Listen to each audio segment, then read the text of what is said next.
we go. Okay, it looks like people can actually see the stream now. That was really stupid. I literally selected this given broadcast and started streaming. It said I was streaming, no problem. It showed that I was streaming, no problem. And yet, apparently it wasn't streaming. Man, I freaking hate YouTube and just streaming in general sometimes. But, well, there we go. Hi, everybody. Hey, Shirley. Hey, Proxima. Apparently, nobody could see what I was doing, so I've been playing this for like 15 minutes or so. I can catch everybody up. So basically, after last time, we got knocked out unconscious in the woods. I was worried Kidnapper and his goons were going to get the kid again. Nope, turns out, the kid is safe in custody at the train station. Oisi brought me to the hospital. Coach was taking care of me. And so we've just kind of been going back and forth. Oisi's been a great guy. He, like, gave us some money, like, for spending money, and we're telling him, like, oh, yeah, our wife is due any day now, and he's like, oh, dude, you gotta get back to Tokyo, because, like, your job is done now, and, like, your guys, like, learned that you got injured in the woods and, like, are bandaged up, and now they're sending you back to Tokyo, and so we're like, yes, maybe we can actually be there in time for the birth, which is great. And, yeah, that's what has happened here. So, now that you're caught up, any Rika news? No Rika news. It started, we opened up in the hospital, Coach was basically like, yeah, your head was really badly injured, there might be lasting damage, but, like, you're alive. And then, like, Oisi was here, and he's like, hey, Coach, get out of here, I want to talk to him privately. And, yeah, it's just basically been some, like, man, you're a good bro talk. The thing is, I did record all of it. Even if it didn't stream properly, I did record it all. So when I upload the VODs to YouTube, you guys will get to see all of the scenes that you missed. And I'll just have to cut out this part later. Anyhow, on to business. この病院は安全ではないとまあ、入江の先生も多少は社会的信用のあるお人 He seems competent, but he also has an unhealthy obsession with certain things. ここにいる限りは何もないとは思いますが、赤坂さんの気分的にめいらないかという方が問題ですね。Uh-oh. I had relaxed a bit now that things had progressed this far, but it was exactly as Oisi had said. When I realized that this was enemy territory, I suddenly felt uncomfortable. With leaving being the only thing left for me to do, the chance that I would come to any harm was logically fairly low. But that didn't mean I was completely safe. そうですね。横になっているだけなら、ホテルのベッドでも同じな気がします。そうでしょう、そうでしょう。私もその方がいいと思います。Yeah, we gotta get back to our hotel room. It's still our room. At that moment, I caught a glimpse of the clock over Uisi's shoulder. It was the evening. The hours when I would call Yuki at the hospital were almost over. I wanted to tell her as quickly as possible that I would soon be back at her side. ちょっと、雪江の病院に電話してきます。ロビーに公衆電話とかはありませんか？ It's a hospital. Of course there's gonna be a phone. 新婚さんはそういうの豆だな。確か会計の脇にあったと思います。ここで待ってますから、行ってらっしゃい、行ってらっしゃい。Uisi, laughing while saying that he was jealous, opened up the window and pulled out a cigarette, even though he was in a hospital room. Doggone it, Uisi, you can't smoke in here! Appreciative at how considerate Uisi was, I set out to the lobby to find the phone. Yeah, but Erie's gonna stop us. Oh, they still have the good old dinosaur guy. The lobby was just a short distance down the hallway from the hospital room. I thought that this hospital was a bit too grand for a village like this, but of course it was nothing compared to the general hospital Yuki was admitted to. Running inside a hospital wasn't the best of manners, but calling hours would end soon, so I dashed over in a hurry. There was nobody else in the lobby. It may have been the evening, but there was nobody at the reception desk. Well, this might actually be lucky for me. I wasn't planning to have a conversation to feel guilty about, but it would still be embarrassing to have someone listen to the conversation between me and Yuki. Taking a quick look around, I soon found the payphone. Digging around in my pockets, I grabbed a few coins. I was calling Tokyo from here, so I would burn through this amount fairly quickly. I picked up the receiver and inserted a coin, then dialed the number for Yuki's hospital, which I had completely memorized at this point. Yeah, good on you! I definitely wouldn't have been that smart.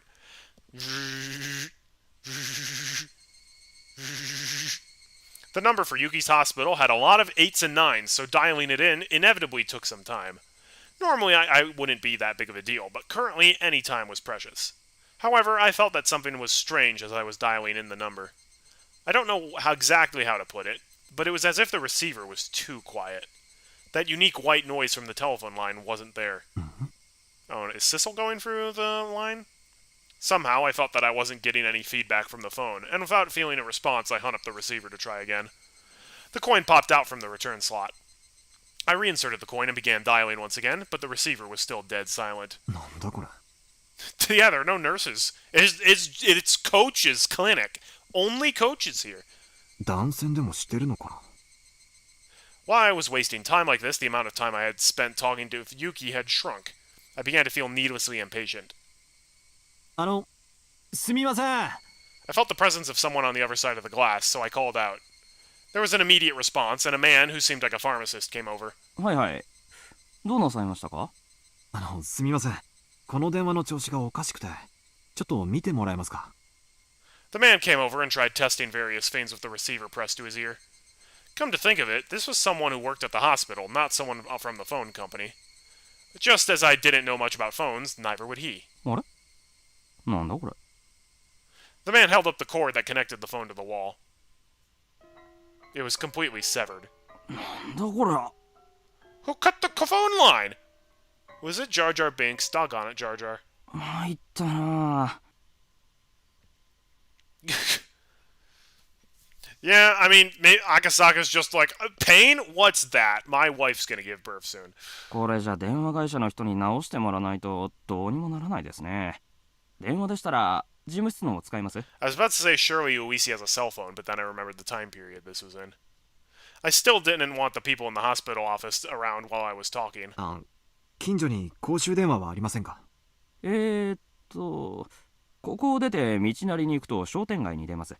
そこのどこかの角のタバコ屋にあったような気がするな。行けば見つけられると思いますよ。I was dressed in a hospital gown. I was wearing sandals on my feet. My head was wrapped in bandages. Just looking at me, you could tell I was a hospital patient. No matter how you looked at it, I was not dressed to be wandering outside. But that's where the impetuousness of youth came in. Choosing the chance to talk to Yuki for even a little longer, I headed outside in my current state. This is going to be a trap. Why else would the phone line be cut? Following the road to the shopping district. Should be able to find that one soon enough. With only those two lines as my guide, I ran outside the gates of the hospital. With the village nestled in a valley, when the sun set, it got dark quickly. The sparse streetlights lit up enough to start attracting moths. The Higurashi, knowing their time for their chorus was soon at a close, redoubled their fragile cries. Finding the payphone wasn't as easy as the person at the hospital had suggested. Was it still up ahead? Did I miss it already? Was I just getting farther away?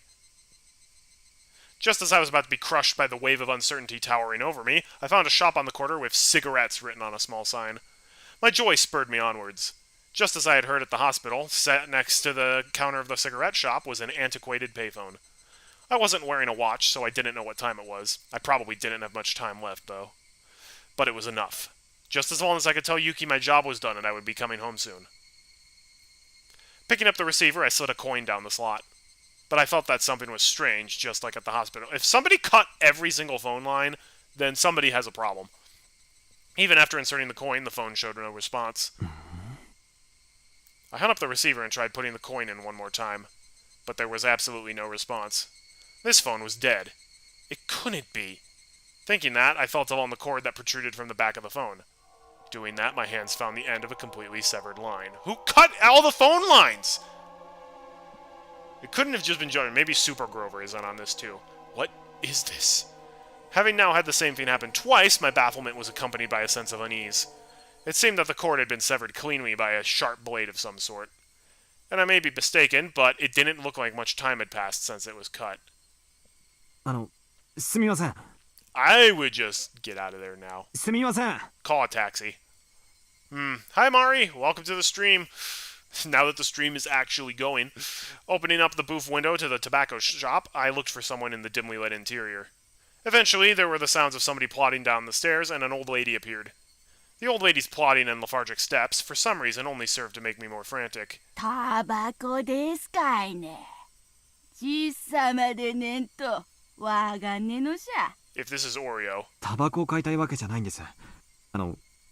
この電話が Realizing that saying the phone was broken and asking them to take a look at it was going to get me nowhere, I swallowed back my words.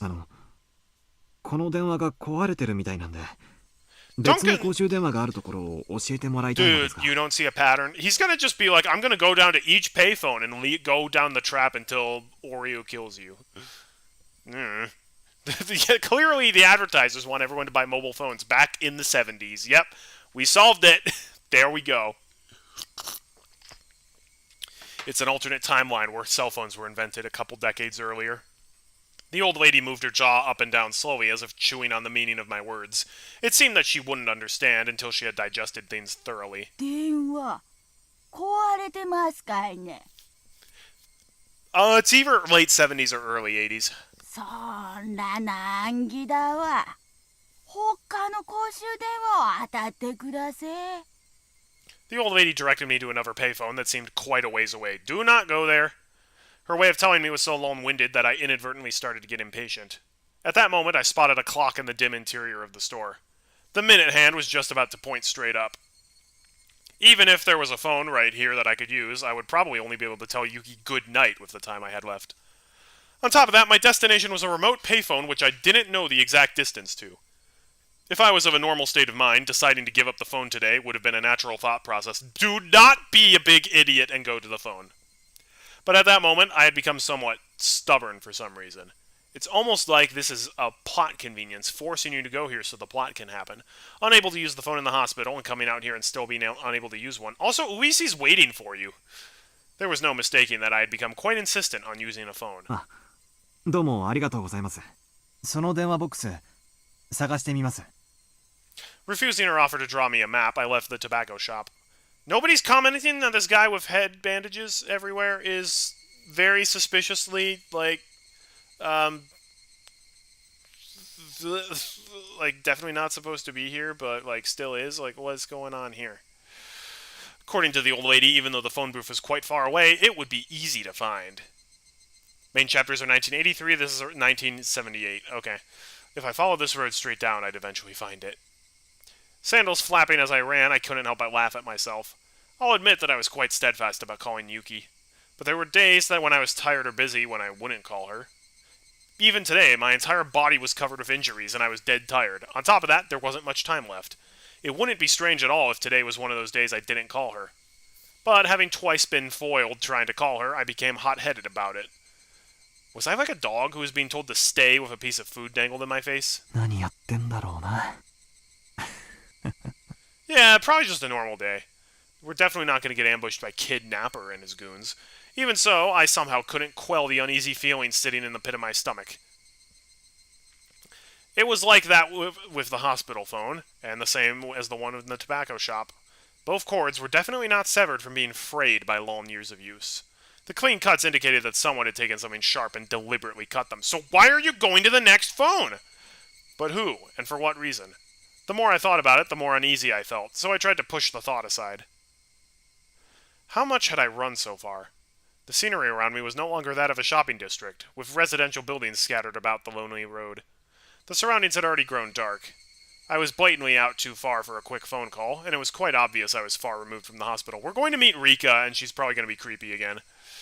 I recalled the clock I saw at the tobacco shop. It might almost be time. I had run for quite a bit, so my breathing had grown quite ragged. If I had just wanted to hear Yuki's voice, I should have just thrown away my reservations and borrowed the phone in the office. Yeah, you could have done that! I regretted it a little. I don't know why you wouldn't do that. Well then, was it about time to give up? Just when I thought that, I saw the light in front of me. I had finally found it. It was a phone booth. It seemed that the light in the phone... This is right next to the swamp where we dumped Satoko's uncle's body, or where we were...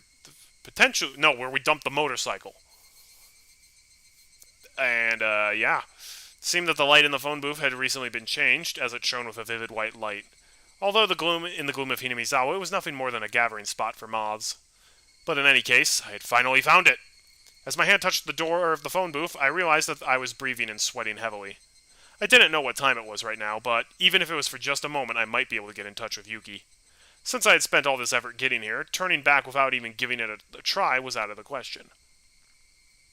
Before I picked up the receiver, another wave of uneasiness washed over me.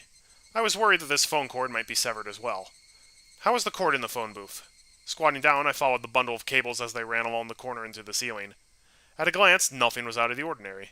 I ran my fingers as far as I could along the line to check it out. The only thing they found was a thick layer of dust. Nothing out of the ordinary. I wondered if it was popular in Hinamizawa to cut the cords of payphones as some sort of tasteless prank. It might be prudent to call Luisi-san and talk about this later. Even if it was nothing more than a prank, it was still vandalism of public property. In any case, this one was fine, this time. Pulling out a coin from my pocket in one hand, I picked up the receiver with the other. Also, isn't this the phone booth where Keiichi died at the end of the first chapter? But this time, before the receiver even reached my ear, I felt something was off. The receiver was light. It was more than a slightly unpleasant feeling. It felt almost sickening. To verify the source of my displeasure, I peered at the receiver in my hand with a measure of reluctance. なんだよこれ The coiled cord that connected to the receiver to the rest of the phone had been ripped apart, the tip of the cable swaying in the air. Yeah, it's almost like somebody did this on purpose, and you're an idiot for constantly going to these phone booths and expecting them to not be this way. It was all I could do to restrain myself as a raw and unpleasant feeling worked its way up the small of my back. It was a type of dread. At that moment, I heard the crunch of somebody stepping on gravel. The light was reflecting off the glass walls of the booth, leaving me unable to see the outside into the darkness. I steeled myself and stepped out of the phone booth. The inside of the booth was lit with that strong light, which might have made it warmer in there. Just stepping outside, I could feel a chill wash over me. And there was the silhouette of a person. Please tell me it's Uisi. A small silhouette. Nope. 君は It's Rika. The long hair of that silhouette was blown about by the cool breeze. 怪我人が病院を抜け出してはいけないのですよ。 That's true, Rika. We really shouldn't be. I can't believe that we did, honestly. Seems crazy. Somewhere in my head, I knew who this girl was. I didn't have any basis for it, but I knew she was that girl. ねえ、赤坂、 She, Rika Furude, said that almost like it was a warning. 君が電話のコードを Her expression remained unchanged, and my question was left unanswered. In other words, no response. Regardless, I felt that she had affirmed my suspicions. どうしてこんなことをするんだ Well, I got this new pair of scissors for my birthday. I wanted to try it out. どうして The last word had a tinge of anger behind it. I frantically tried to smooth things out, but she didn't seem very afraid. もうどうにもならないことです。 I interrupted her, or I interpreted her words as meaning I wasn't going to be in time for calling hours at the hospital. But, thinking about it, that would have been a strange thing to say. Why would she know something like that?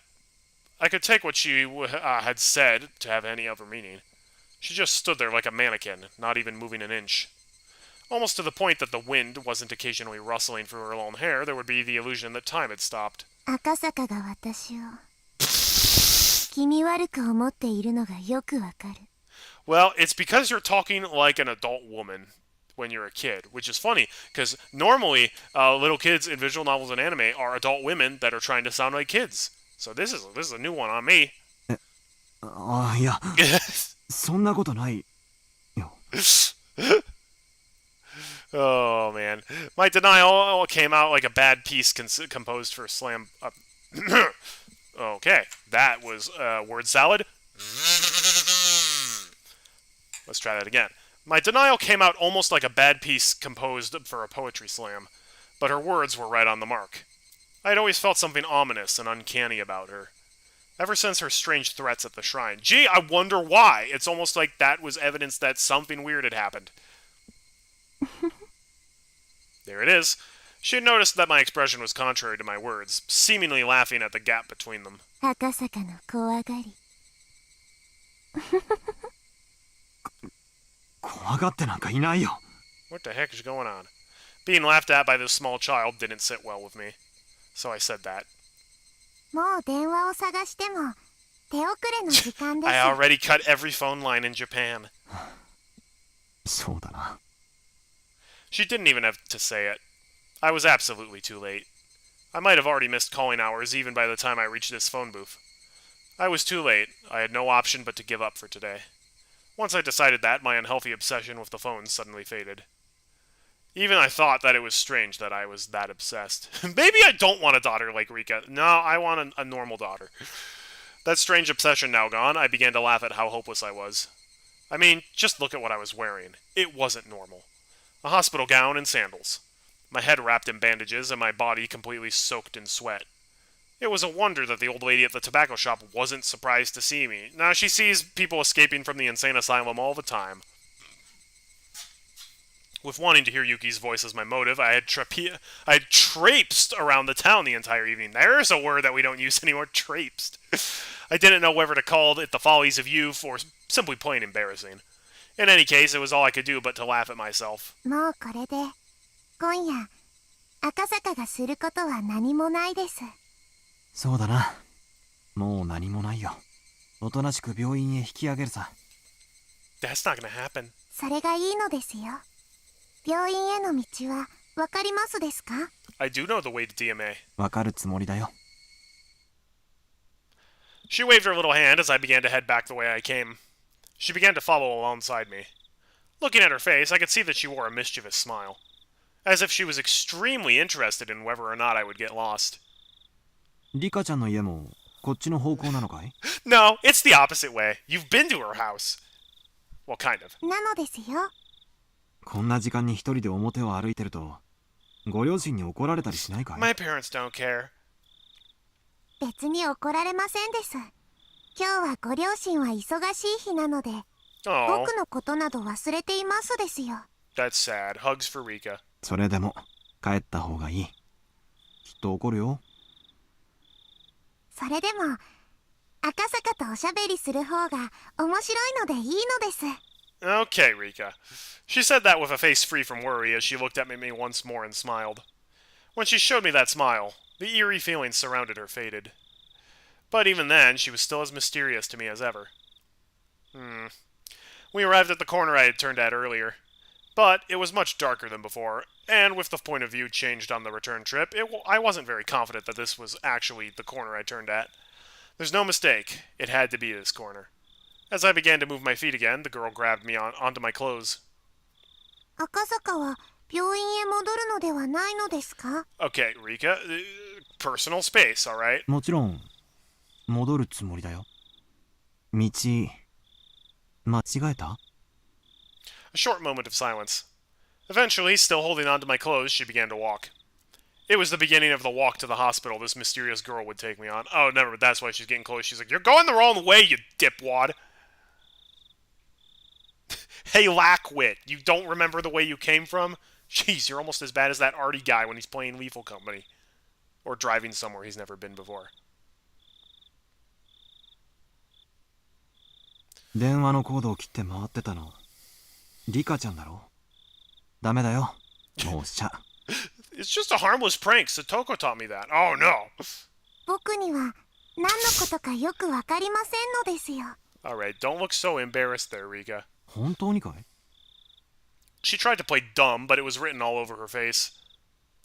ニパー。 Okay, don't think that you can get away with that. It was obvious she was trying to laugh it off, but that adorable smile of hers just made me want to forgive her. She committed vandalism! That's going to be expensive to fix. You inconvenienced me. Rika, if I miss the birth of my future kid because you cut the phone line, I'm not going to be happy. I'm going to be a horrible father, aren't I? That momentary lapse in tension was erased by her next words. 孫、無事に見つかってよかったです。 And how do you know that, Rika? Unable to respond right away, I sunk into silence. I had already learned this from Sato-san's info, didn't I? This girl, no, this entire village knew everything since the moment I set foot into it. I considered playing dumb. But in the end, I chose not to. With everything being known already, there was no point in me feigning ignorance. なんとかね。それはよかったです。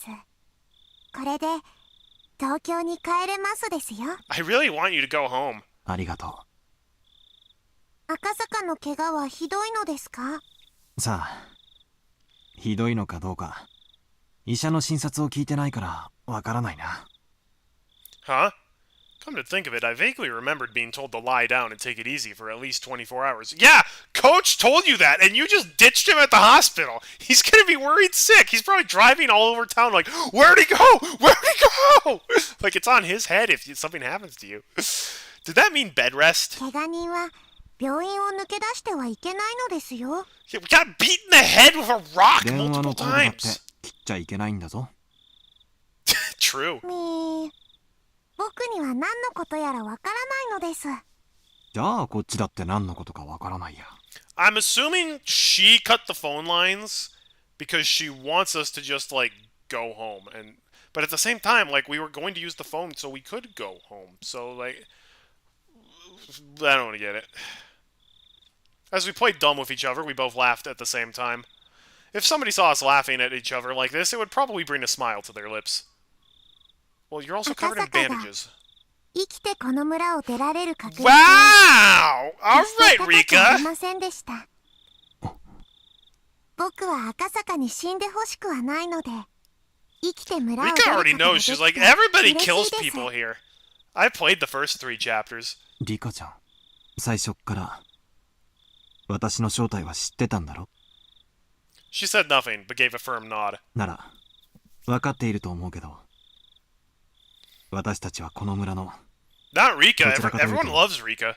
敵の部類に入ると思う。 Except the person that, like, bisected her in chapter 3. なのに君はいろいろと忠告してくれたね。 That's right. She said it at that time. She wouldn't warn somebody that she was okay with dying. She definitely said something like that. なら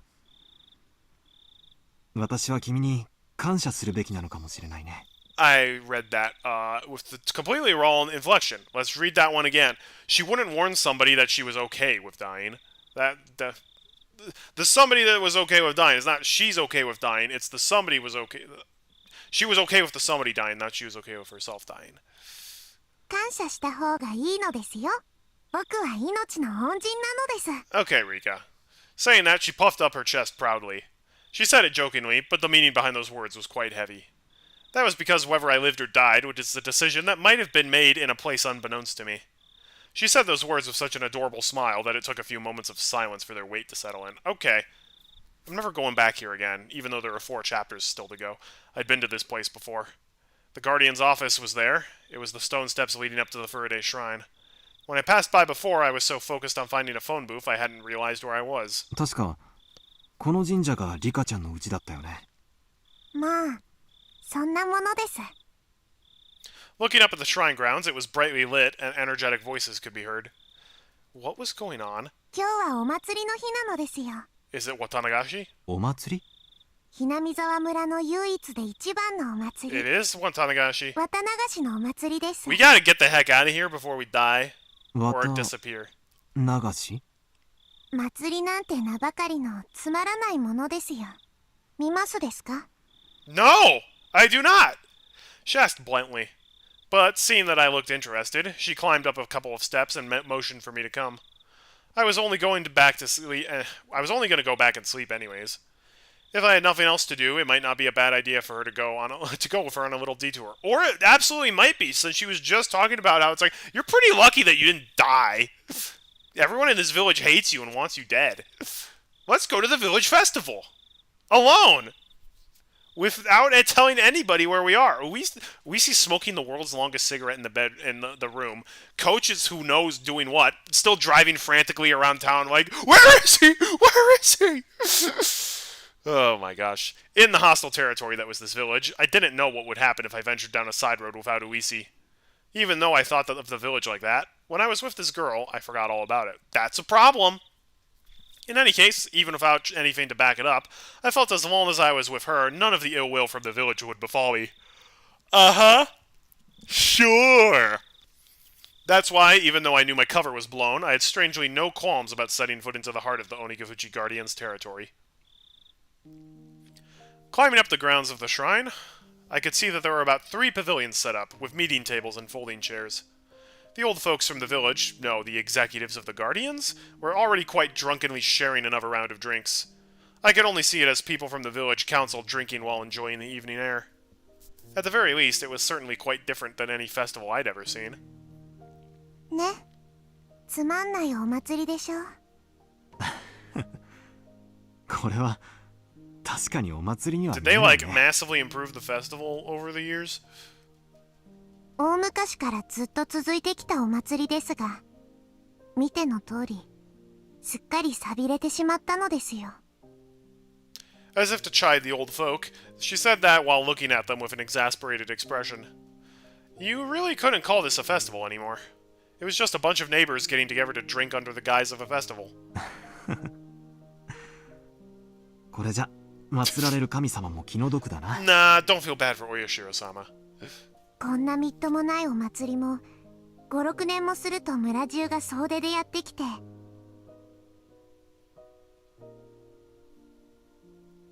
Why do you know that? Why do you know in 5 years the festival's gonna be way bigger and everyone's gonna come? Wait, that is a... And she says that with the serious face, too. What the heck? ちゃんと儀式も真面目にやる立派なお祭りになるのですよ。She knows what's going to happen. What?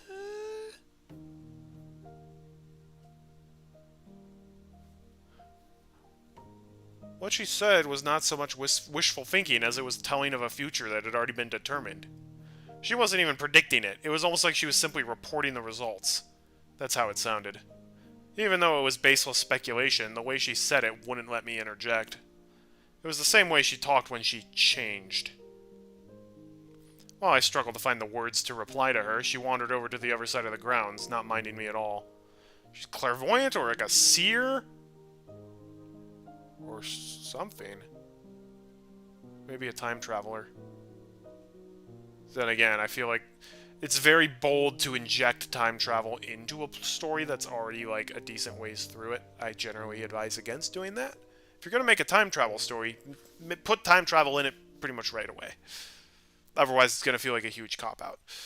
Not in a state where I could afford to be left behind, I hurriedly followed after her. Passing through the copse of pine trees, a strong and cool breeze ruffled my hair. There, from that one evening, was the splendid observation platform the girl had shown me. As it had grown completely dark, the modest lights littered across the nightscape were providing a different type of scenery. こうして眺めると、この村ものどかそうに見えますのです。She said that with an indifferent look on her face. 君は先日、この村は絶対にダムに沈むことはないと。 Yeah, she also said that. そう断言した。 I thought she was just like very strongly believing that, but like maybe she actually like has seen the future. She didn't reply, seemingly relishing in the feeling of the wind blowing through her hair. あれはあの時点でもう大臣が要求に応じていたという意味だったんだね。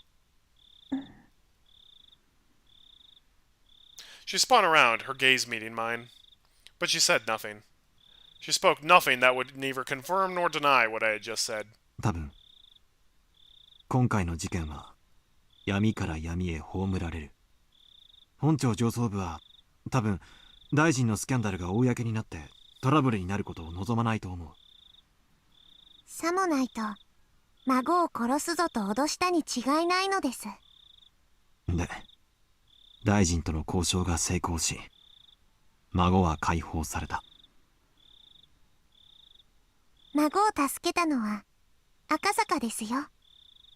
どうだろう。発端となったあの財布の発見。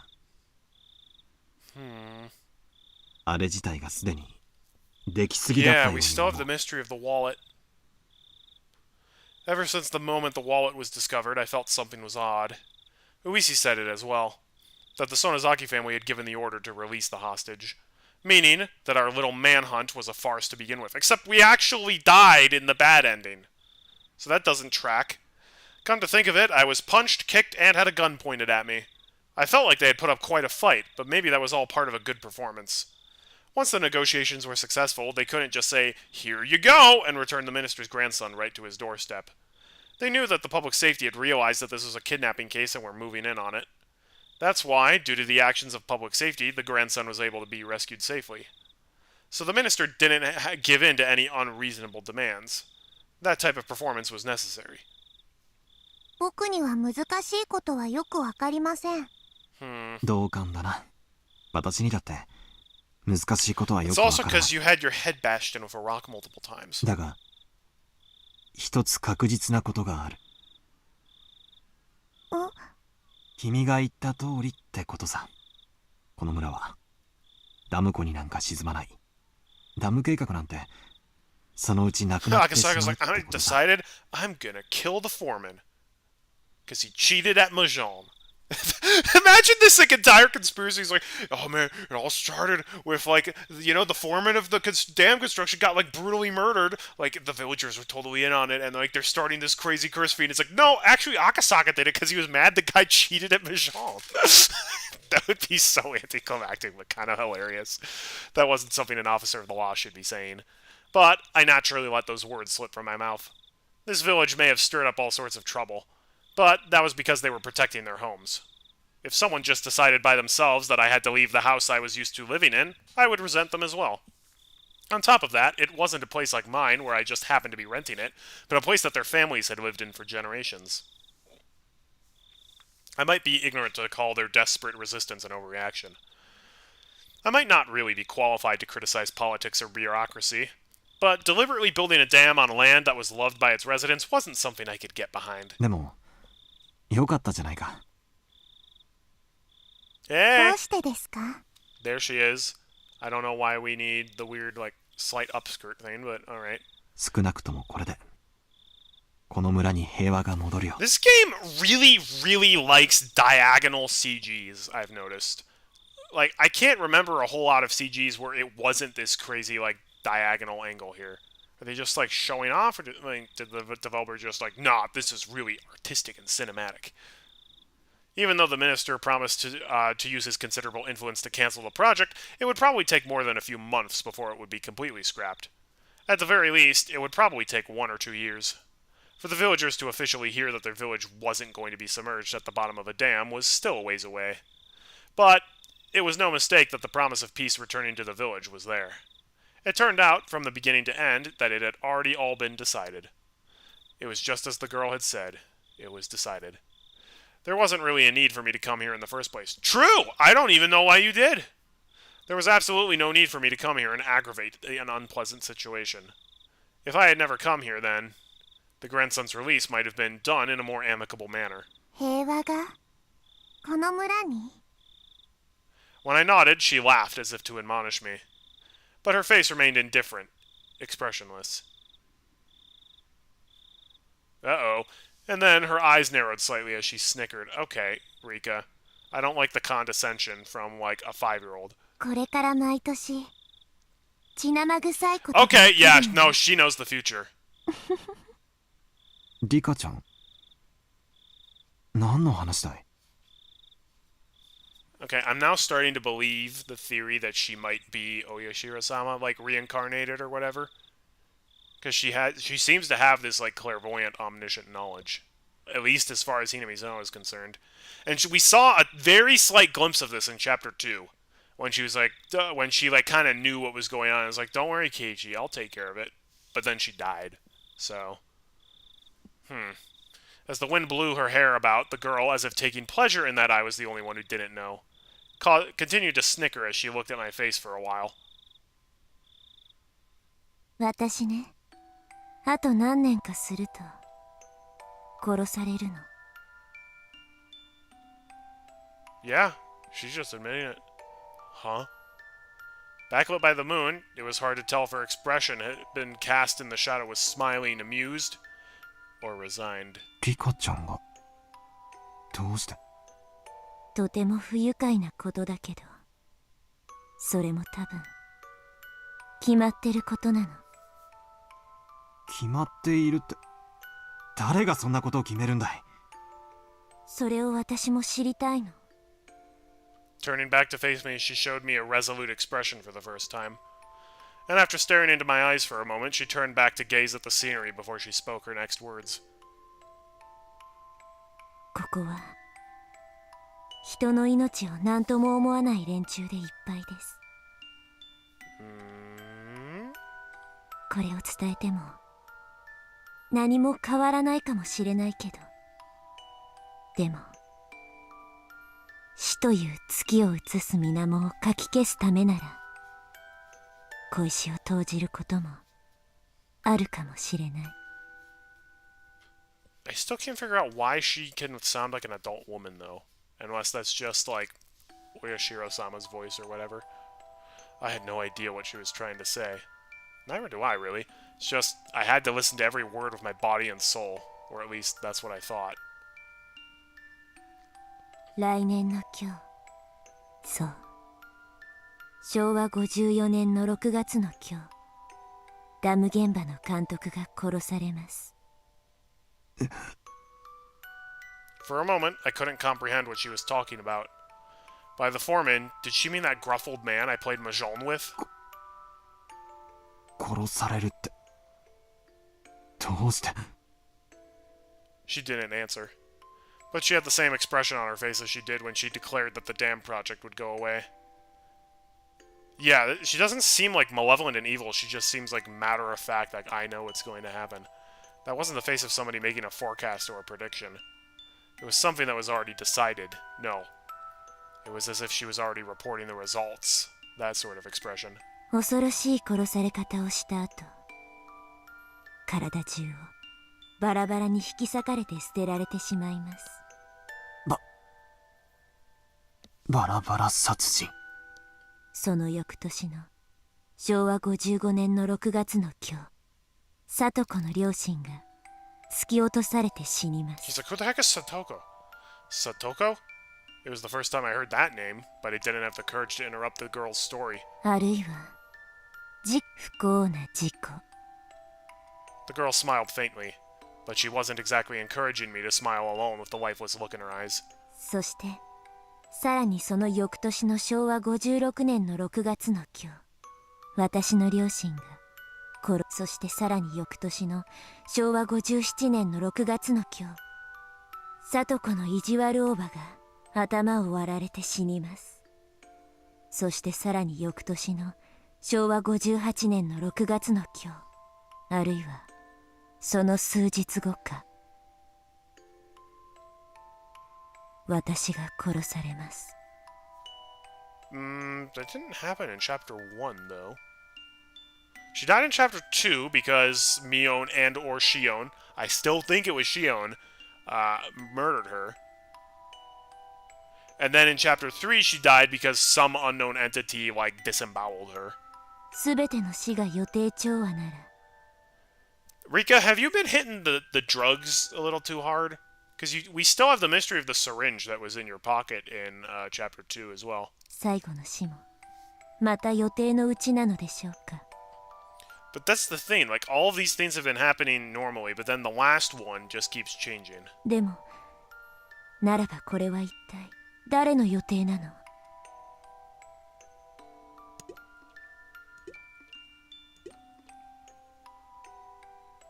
The village is full of murderers and people who have no regard for human life. It would be fine to believe all that all the deaths up till 1982 would be the work of somebody in the village. It would be fine to believe that all the deaths that would occur were at the discretion of those who control the village. But that didn't explain what would happen in 1983.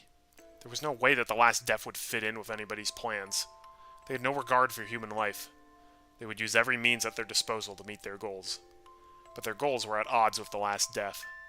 That's why the last death was unrelated to them. But that last death would definitely, most likely, probably, without question, happen. Probably, definitely, I dare say. The last death would be a merciful one.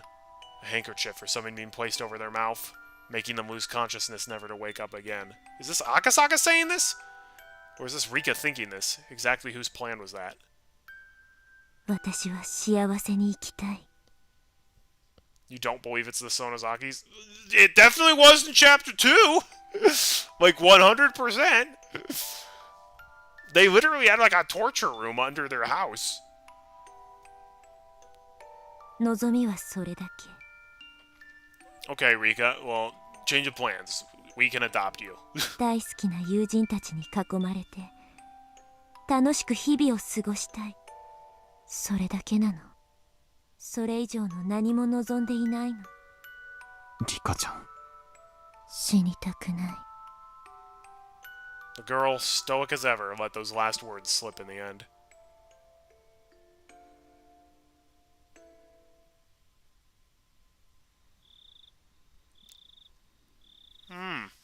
Oh, you mean the killing stream of events, it was not the Sonozakis?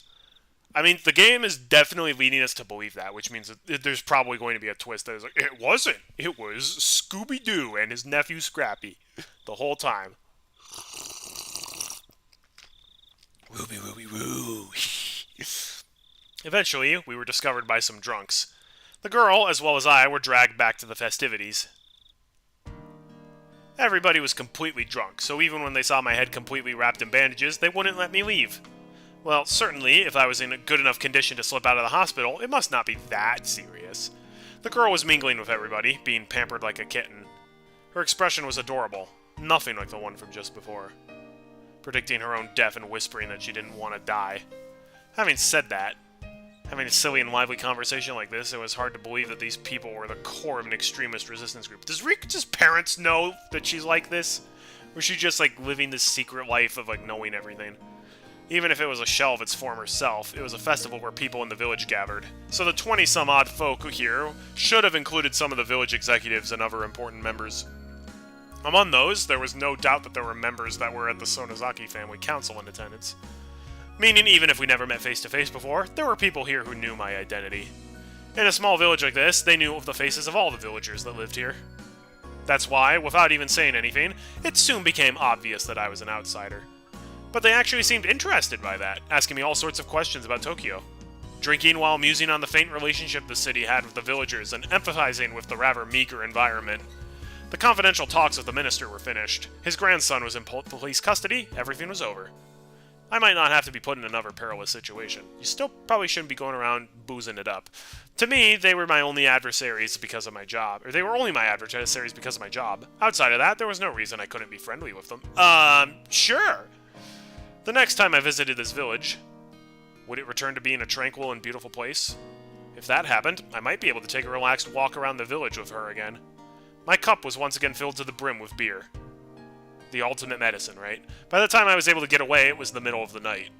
The girl had at some point disappeared. It's late! It's her bedtime! It seems that her parents had told her to go home and sleep, while she let out a large yawn. The old folks, who had absolutely no remorse for making an injured person hang out with them, told me as much as they laughed.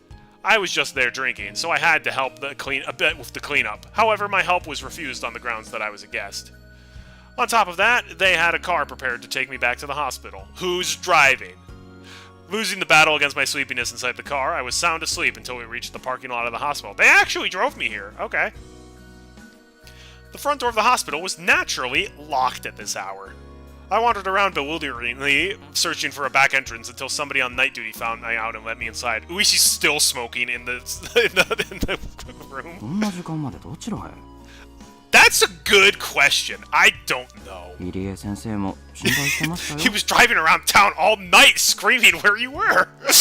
Yeah, what the heck? Coach did not deserve that. ご迷惑をおかけしました。Sorry. 神社でお祭りの人たちに引き止められまして。Why did you leave in the first place? ああ、そういえば今日は神社で町会の人たちが集まって飲むとか言ってたな。それはご愁傷様でした。傷は大丈夫ですか？ちょっとズキズキしますね。It's probably because you just drank a lot of beer. 多分アルコールのせいだと思います。Yeah, no duh, you lack wit. そうだ。お連れの刑事さんが連絡が欲しいと言ってましたよ。He is still smoking in the room. We told him he's not allowed to smoke in there, and he just wouldn't listen. いけない。大石さんを待たせてたんだった。Yeah, you just completely ditched him. Stood him up. Not nice. I glanced up at the clock. No matter how you looked at it, it was way too late to call him now. I'll apologize to him tomorrow over the phone. I returned back to my hospital room and slipped into the bed that was still unmade from the time I went outside. Oh, that's no good. I have to turn off the lights. But my weariness had cut the cord powering my body, lulling me into a deep sleep. I don't like it. That's the bed that Shion popped out of to, like, stab Keiichi with the knife at the end of Chapter 2. At least, again, I think it was Shion. I'm not letting go of that theory until it's disproved. New tips unlocked. A Mother's Diary. A Mother's Diary 2. A Mother's Diary 3. I think we may have missed the birth. Because prophecy at the beginning heard someone's prediction. Okay, there's only one more tip section left to unlock after this. Oh, yeah. Listen, let's get it. Excuse me. Nothing? Nothing? Nothing? Nothing?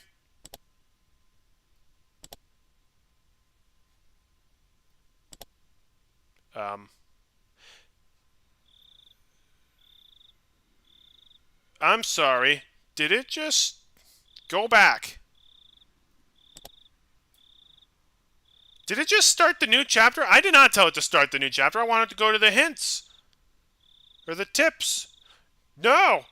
No! Go back! The stupid mod menu! What the heck? Oh, I'm really mad now. That's fine. We can watch the tips later, I guess. But doggone it, I was gonna watch them now! Unless this is one of the tips that I clicked on. During the family council, she buried her... Okay, also... Whatever. During the family council, she buried herself under Oreo-san's futon again. Oreo-san dotes on her unwaveringly.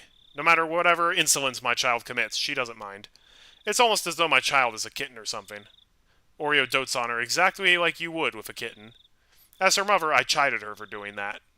Until Oreo-san had said 3 times that it was fine, I chided her as a formality. Of course, she never lends an ear to any of my chidings. Knowing that Oreo-san's standing was far above mine, she behaves like that. I don't like the cunning that's befitting her. That's unbefitting of her age either. Oh wait, this might be. Wait, we maybe did click on one of them. This might be Mother's Diary. I think this is Rika's mother. I think this is Rika's mother talking about Rika's behavior. I just mentioned, I'm like, do her parents know about this? Maybe her mom is suspecting something's weird. Don't like the cutting that's unbefitting of her age either. In any case, not only Oreo-san, but the rest of the old folk in the village spoil her too much. One day I was surprised. By chance, on the way back home from some shopping, I saw her by herself just outside of a candy shop.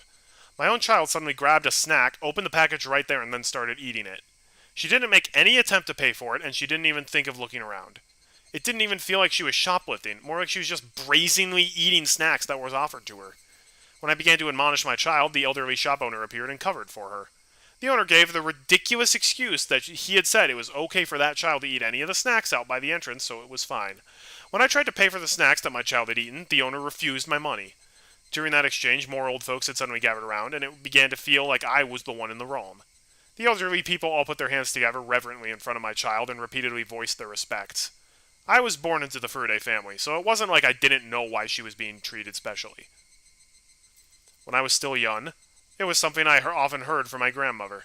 If by chance the child that I gave birth to was a girl, that child would be the living incarnation of Oyashiro-sama. All the older folk believe that she is the living incarnation of Oyashiro-sama and spoil her rotten.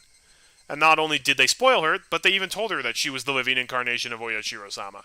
That she had a divine power and threw all sorts of strange folk tales her way. So she may have begun to believe herself that she was a special existence. I went around and told everybody that it wasn't good for her upbringing, so as to stop telling her all these strange things, but there was no uprooting the elderly people's deep-seated superstitions. I told my child not to listen to them, but it ended up that she stopped listening to me.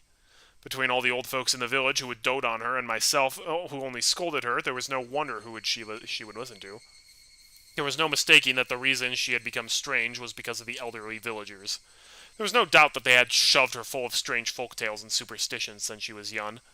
If it wasn't for that, there was no doubt my child would have been cute and normal. Jeez, yeah. I feel bad for Rika's mom. She's trying to actually discipline her kid. Okay, yay, we did click on it. Oh, thank goodness. I thought they forced us out of that. Let's go. Let's go. Okay, so I'm assuming that was Mother's Diary. Let's go to Mother's Diary 2. You gotta discipline your kid, otherwise they're gonna turn up being terrible. During the family council, she buried herself under Oreo-san's futon again. She dotes on her unwaveringly. No matter what insolence my child commits, she doesn't mind. It's almost as though my child is a kitten or something. Oreo dotes on her. Wait, okay, so we started with the second one. Okay. Wait, no. Farts. Okay. Okay, we accidentally clicked on Mother's Diary 2 before Mother's Diary 1. Mother's Diary 1. There was something I didn't like about my child. I first realized it when I started writing these things down. They never warn you in any books about raising children, but they aren't just a plaything. If they aren't able to feel loved even when they're not doing exactly as their parents want them to, then those parents are failures. This wasn't something like that, though. How can I say it? It's probably harder to express with mere words. I just want my child to be average. As long as they weren't falling behind, there wasn't any need for them to excel at something. As long as they acted appropriately for their age, I would have been fine with it. But my child had been different ever since kindergarten. While the children in her class were running around in excitement about the field trip the next day, she only wore a bored look on her face, aloof and distant. When the other kids broke the equipment for the athletics festival and were apologizing fervently, she only wore a bored look on her face, aloof and distant. When the teacher was reading a fun picture book, only she wasn't smiling. Even if they all got to eat a delicious bento, only she wasn't happy. It was only this. If it was only this, it would still somewhat be in the realm of understanding. However, what I don't understand about my child is that if the aforementioned situations happened again, they'd now act in a manner befitting of their age. I don't understand the principle behind that as a parent. Why were they indifferent about that field trip, but happy about this one? Why were they indifferent about that picture book, but happy about this one? Why were they indifferent about that bento, but happy about this one? The former and the latter in each situation seem exactly the same to me. There was even times I thought the former one was better. I don't understand that child's feelings. During parent-teacher meetings, the teacher always say the same thing, and I would always respond that I don't understand my own child, and we would mope together.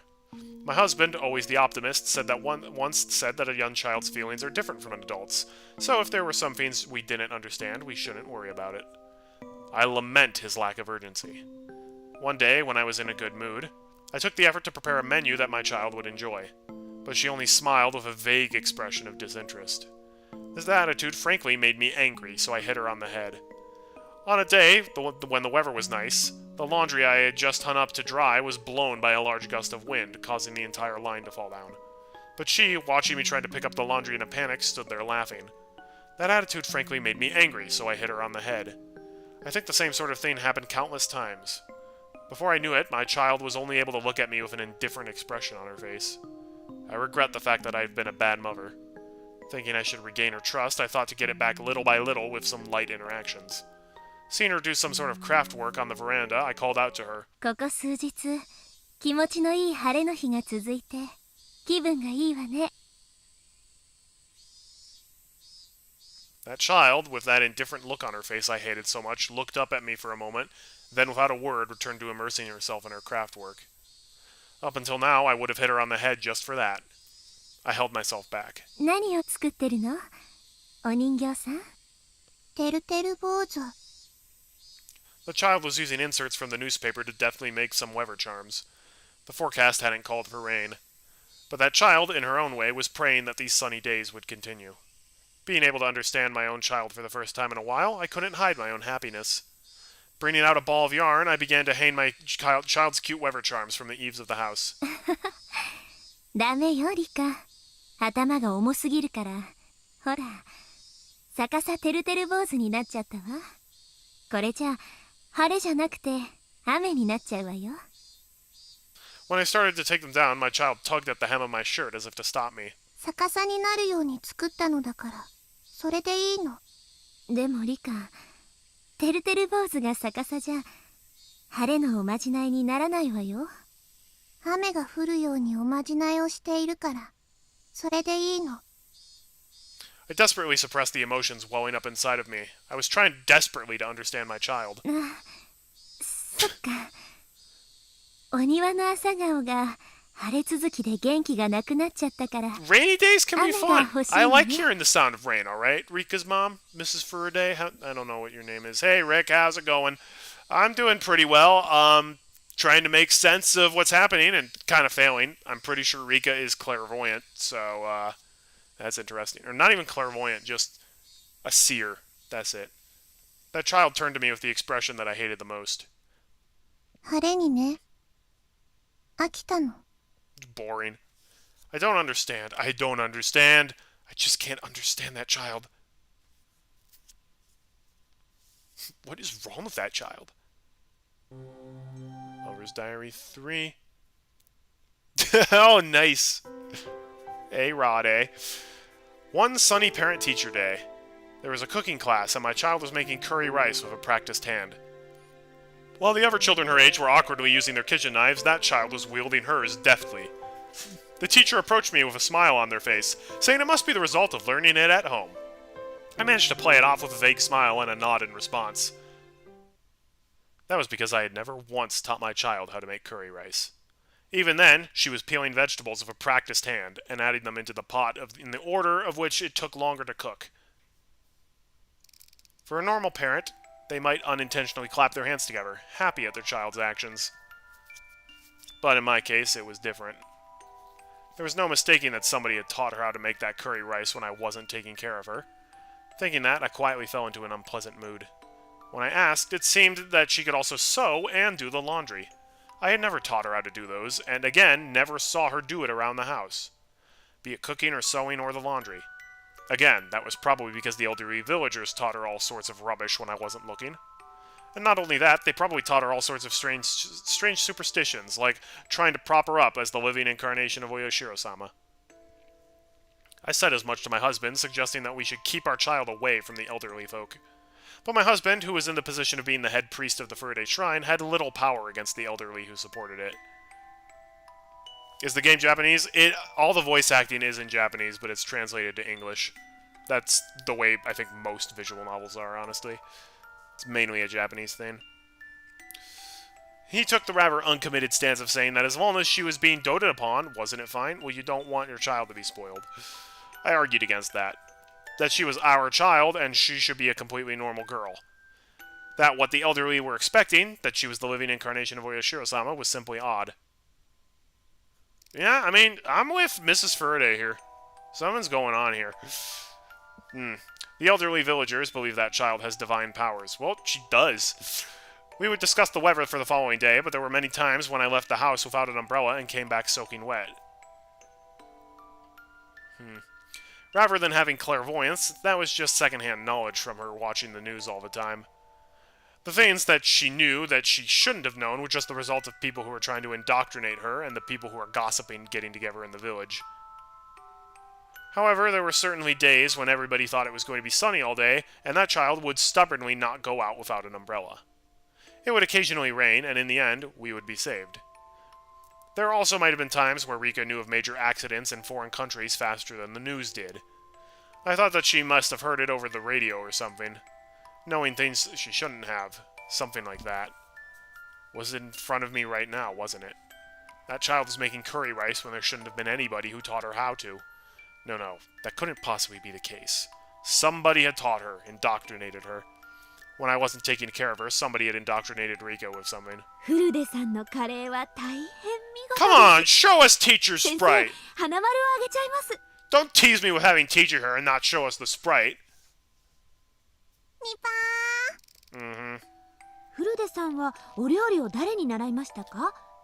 I watch Food Network. That explains it. Liar! Liar! The other parents in attendance were impressed. Lies. All lies! I didn't teach her anything. Who was it? Who was it? Who was the person who had completely indoctrinated my child? She was my normal, average daughter, not the living incarnation of Oyashiro-sama! Man, I feel bad for Mrs. Furude. Like, dude, oh, wait! Those were the last of the tips? Oh, we only have 2 achievements left. We must be, literally be at the very end, then. Oh, let's go. Cool. Yeah, we're finishing it this stream. それは誰もが忘れそうなほど地方の It's an accident that happened in such a 小さ small な村 village. の出来事。 One day after the tragedy had come to a close, just as the scars had begun to heal, a young man そ thinks の傷跡 nostalgically of the も little girl he once 消え met. 去ろうとしていた I wonder who that could be ある about. 日、青年はかつて出会った少女に思いを馳せる。あの日聞けなかった言葉、あの日果たせなかった約束、その後悔と慟哭が閉じられたままだった運命を開く一つの光とな Who's った saying these words? 暇つぶし。 Wait, is that the end? 運命は幸せだけじゃない。でも不幸を望む人なんて誰もいない。 Midsummer, 1985. Oh, 2 years after. After the main game. パパってば。 Miyuki, is that our daughter? Yeah, let's go! I like the name Miyuki. That's a nice name. 大丈夫？怖い夢でも見たの？ Miyuki was sitting next to me. I quickly patted her head after hearing her say that. I must have had a bad dream while sleeping in the cabin. I was sweating profusely. いや、なんでもない。ちょっと暑かったかな。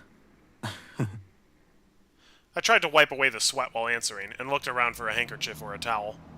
And then, a cold drop ran down my forehead. Miyuki turned to me and smiled, then wiped my face with the towel she received at takeoff. ありがとう、ユキ。Thanks to her, I was finally able to shake off my slumber, so I got up from the aisle seat and looked out the window. We better see a CG of Miyuki. She sounds cute.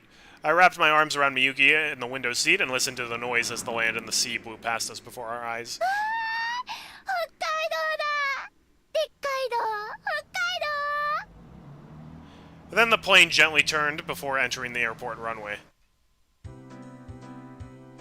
Arriving at the lobby, I glanced around looking for Uisi. Oh yes, bros! And was met with a familiar gruff voice calling out to me. 赤坂さ Yo yo! Sorry, I like remake Uisi way better than console, bro. んな Yeah, where is the wife? 何年ぶりでしょう。ご無沙汰しておりますね。大石さん、本当にお久しぶりです。Uisi clapped his hand down on my shoulder, celebrating our reunion. 赤坂さんもだいぶいい顔つきになりましたね。最前線の捜査官らしい顔つきですよ。 I hope Akasaka is just like absolutely ripped now. 大石さんはだいぶスマートになりましたね。You look exactly the same. Literally, they reused the sprites. 背筋も良くなったような。これも社交ダンスのおかげですか。 He's taking ballroom dancing? Let's go. That's actually kind of awesome. 赤坂さんもね、若いうちからダンスはやっておいた方がいいですよ。 I would try it if I had someone to ballroom dance with. Just kidding. そしたらきっとモテます。モテモテ。 Oh, is it you learn ballroom dancing and that's when you meet a bit? Oh, okay. That makes sense. You'd be the only guy taking ballroom dancing. Uisi had retired and moved to Sapporo, and of all things had started taking ballroom dancing lessons. He had apparently gotten really into it and had decided to spend the rest of his new life devoted to that hobby. Really? That is interesting, but I mean, good for you. Better than going to Hooters. Sorry, had to sneeze there. Had to mute my mic. Oh, nice. You do like cosplays of the Backyard Baseball 2001 pros? Interesting. That's kind of cool, though. He was aiming to get out of his instructor's qualifications before he hit 80 and live out his old age dandily. Dude, this dude is pushing 80? He's awesome. そちらがひょっとして Show me the sprite. Show me the sprite. Yeah! Oh my gosh, she's so adorable. And I'm willing to bet... Okay, yeah. She only has the console art style. Oh, she's so cute! He suddenly turned his attention to Miyuki, who was standing idly next to me. He bent down on his knee to look at her in the face. Aww. Yeah, it's adorable. I'm so glad they put in a sprite just for her. They did it just for me. However, my daughter was frightened and hid behind my back. ほら、みゆき、ちゃんとご挨拶しなさい。 He probably didn't want to buy the same dress for Miyuki after his run-in with Rika, let's be honest.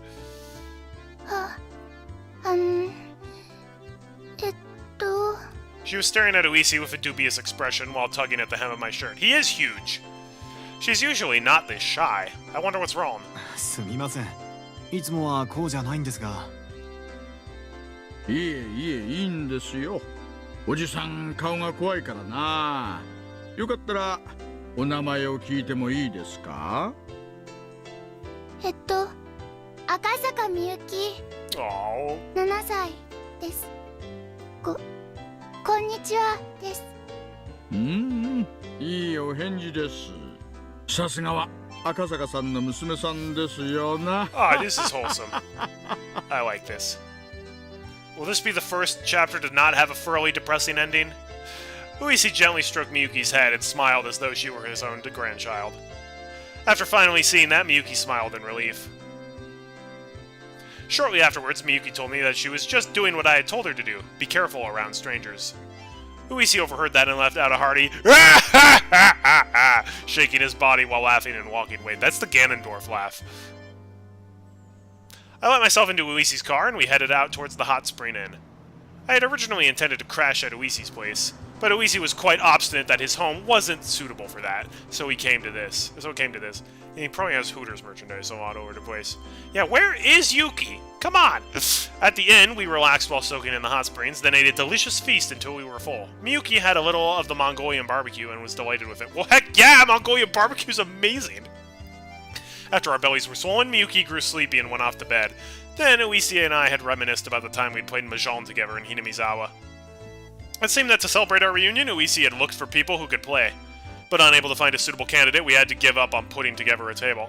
Well, yeah, because the foreman died, and I don't know what happened to Sato. Oh wait, Sato went to the Legend of Korra world, that's right. As we drank together, we excitedly recognized her exploits during the final manhunt. 結局あの犯人の2人は捕ま Were った there ん only でしょ two guys? I thought for sure there were three kidnappers. いい Oh, dude!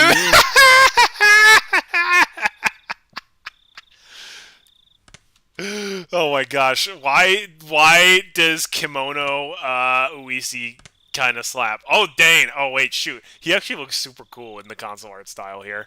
But I still am going for the remake. Dang, that's cool. 結局山狩りでも見つけられませんでした。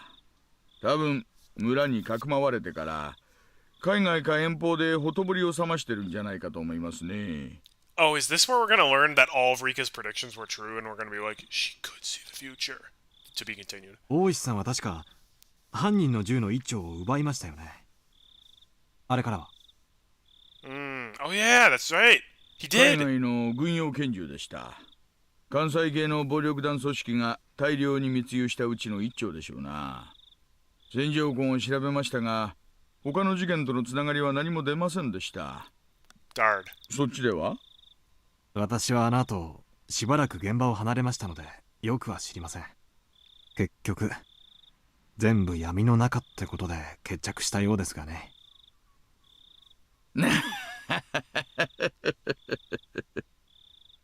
Uisi smiled wryly as he sipped his chilled drink. あの後は大変でしたね。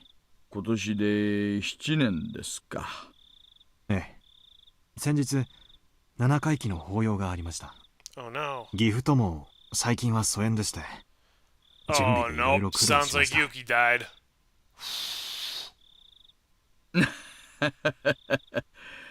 それはお疲れ様でした。 It was then that the hostess brought in the extra drinks we had ordered before. While the bottles of beer clanked as she brought them in, we halted our conversation. What Uisi meant when he said it must have been tough. Thinking about that was still hard, but time had healed the wound. It was the day after, when I phoned Uisi to apologize. When I did, Uisi almost immediately handed the phone to one of my colleagues who happened to be there.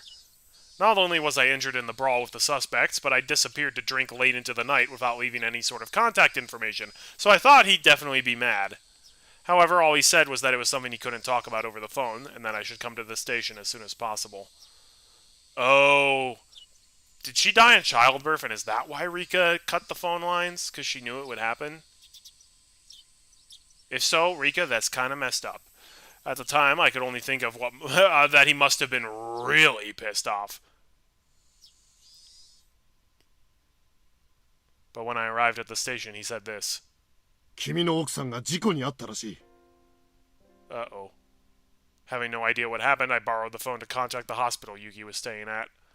After being given the runabout several times, I was finally able to talk to someone in charge. And after mincing words for quite some time, they told me. 赤坂幸恵様が事故でお亡くなりになりました。 Yikes. The world became a blur as I sat there dumbfounded. Yuki's death was unbelievably abrupt, unbelievably sudden. I could have understood if it was some kind of problem during the birth, but Yuki's death wasn't anything like that. On the stairs on the way up to the roof, she just happened to slip and fall. And she just happened to fall on an unfortunate place at an unfortunate angle. That was it. Wanting to blame Yuki's death on somebody, I began to think that it was an act of revenge by the Guardians, that they killed my wife and made it look like an accident. When I learned what I learned when I flew back to Tokyo, however, was much more cruel than that. Yuki had a habit of going up to the roof to cool off in the evening.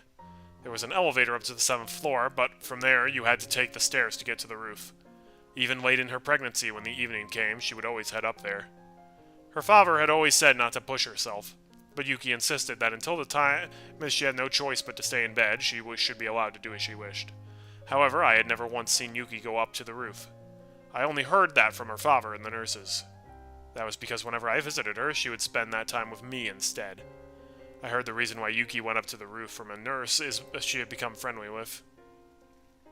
She had said that her husband was away on business a lot of the time, and that whenever he called, she was able to cheer him up and give him courage. But when he didn't call, she couldn't do that. Her husband might put on a show of bravado, but in reality, he grew lonesome pathetically fast. She was probably just the same. Whenever he left for business, not clear when he'd be back, she'd felt very lonely. Whenever she cheered him up, she was actually cheering herself up as well. That's why, whenever he went far away on an important job, on the evenings he didn't call, at the very least, she felt that standing underneath the same sky, her feelings would reach him. At that moment, I remembered the words that girl had told me, that it was best that I go back to Tokyo right away. Otherwise, there would be something I'd regret horribly. Yes, that's it. Because I was away on business that day, Yuki had headed up to the roof. Had I known that this would have been the result, had I done as the girl had said and dropped everything to head back to Tokyo, I might have been with Yuki on the day she died. If I was with her, she wouldn't have gone up to the roof. The day my wife died was on the evening of the 3rd day of my trip. Yes. It was right before the time I had the sudden urge to hear Yuki's voice, and ran around the village trying to find a phone. The girl had gone around and cut all the phone cords. If she hadn't, and I had made that call, I would have undoubtedly learned of Yuki's death at that time and collapsed in tears. Of course, even though the cords were cut, it had only put me off learning of Yuki's death by that one evening. In the end, I had learned of it the next morning. However, when I managed to put my emotions in order, I realized that it was that girl's small token of consideration. Maybe if she hadn't done that, he would have been like in a rage and like done something rash that had made things worse. So Rika, I feel like, knows everything and is trying to stop the bad things from happening, but like can't because she's, well, potentially just like a young girl. That would be fairly tragic. 私も初めて話します。 I feel like maybe she could have gone about it in a slightly different way than like pretending to be possessed or whatever, but 偶然では超能力じゃあるまいし。大石さんは教えてくれましたよね。あの子は親代様という神様の生まれ変わりではないかと言われてるって。 lowercase g god. ねえ、まあ村の年寄りどもはフルで理科に神通力があると信じてるようでしたがね。神通力。 Luisi had originally said that as a kind of a joke, but realizing that I was serious, he slumped his shoulders. まあ嘘か本当か知りませんがね、未来のことを予言してみせたり、知らないはずのことを話してみせたり、千里眼だの天の啓示だの、まあいろいろです。もちろん具体的な実例は何一つありゃしないんですがね。幸恵の事故を予言してみせました。 Luisi tried to laugh it off, but out of respect for my deceased wife, he kept it restrained. 現職の警視庁の敏腕捜査官が神通力やらたたりやらを信じるわけで。Having him say that so bluntly, I couldn't respond. Of course, I had no intention of believing such odd things, but he could only say that because he didn't know what I did. Since I met that other girl, who both was and wasn't Rika Furide, I couldn't deny the existence of any otherworldly entity. 予知でなく予告の可能性ももちろん否定できません。 Not prescience, but a warning. If what that girl had said was a warning about Yuki's accident, then things became much easier to understand. Basically, the line of thinking became that it was a threat. Because I didn't go back to Tokyo, my wife was killed in a way that made it look like an accident. 奥さんの事故の検証に不備は？ Bye, Shirley. Have a good night. もちろん謀殺の可能性も疑いました。現場検証の書類は全て目を通しましたし、私が独自に調査もしました。 There weren't any witnesses to Yuki's fall. There was the possibility that somebody had hidden, waiting to push Yuki down the stairs. However, the cleaning ladies frequented the roof to hang laundry, and the security cameras on each floor hadn't recorded anything out of the ordinary. There wasn't anything set up on the stairs, and I was unable to find anything suspicious. 結局、独自の検証の結果でも、幸恵が単独で事故を起こしたとしか考えられませんでした。Just sounds like bad luck, yeah. 確かに、大臣の孫を誘拐して、脅迫してのけた連中です。妊婦一人を階段から突き落として、証拠を残さないなんて。But apparently she just hit her head at the absolute perfect spot and at the perfect angle to kill her. That sounds like it was just an accident. I don't think you could plan to do that. Luisi's expression had completely sobered up. 奥さんは連中に殺された。 When Yuki died, I thought that as well. More precisely, I wanted to blame somebody, so I created the most viable scapegoat. But without any clear evidence, that violent notion faded along with the wounds in my heart. あの少女は私に妻の死を予告し、脅迫したのか、それとも妻の死を予言し、救う道を示したの I か。 think the second one. I don't know if it was a prophecy or if like she'd actually seen the future or whatnot, but yeah. そのどちらかなのだとしたら、私は後者ではないかと考えます。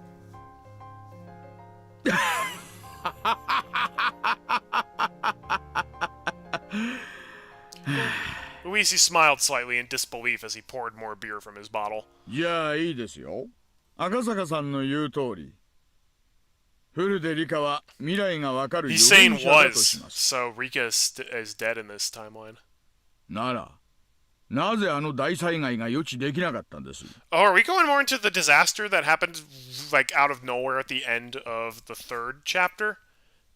That we like still have no idea really like how Keiichi was the only one who didn't die there, even though he was like it was, I still don't understand that. Hey X dude, welcome to あ the んな stream. 恐ろしいガス災害が起こると知ってて、どうして黙っていたんです？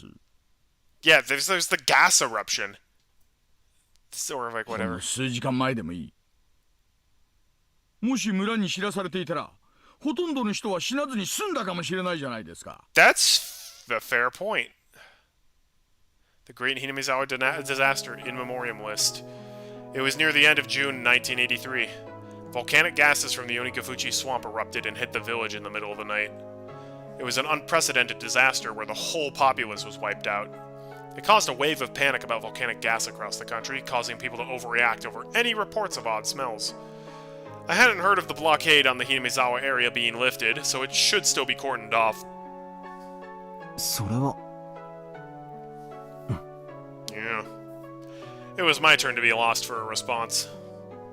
まあでも、親代様の生まれ変わりである古出リカが殺されたので、村が親代様の怒りに触れて、それで沼から瘴気が湧き出して村を死滅させたんじゃないかって。 Boom! That's gotta be it. そういう話が確かにひなみ沢系の生 There 存した are 人間たち survivors? の間で Did Keiichi go ま to こと the しや insane かに asylum 囁 in か this れてた chapter のが too? 事実ですね。大石さん、失礼。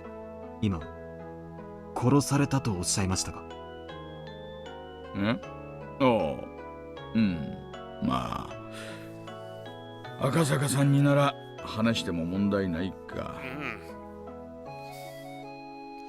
Oh, Shifter's playing the Elder Scrolls. When I saw the news about the gas disaster, I remembered that girl. I then found her name in the list of victims. That's why, at the time, I thought her own death she had predicted was due to the gas. It was after that I learned from the tabloids of the series of mysterious deaths in Hinamizawa during the 5 years leading up to the disaster had become known as the Curse of Oyashiro-sama. And that stream of mysterious deaths lined up exactly with what the girl had predicted, so I'd always thought to ask Uisi about it, as he had been involved in the investigation. That's right.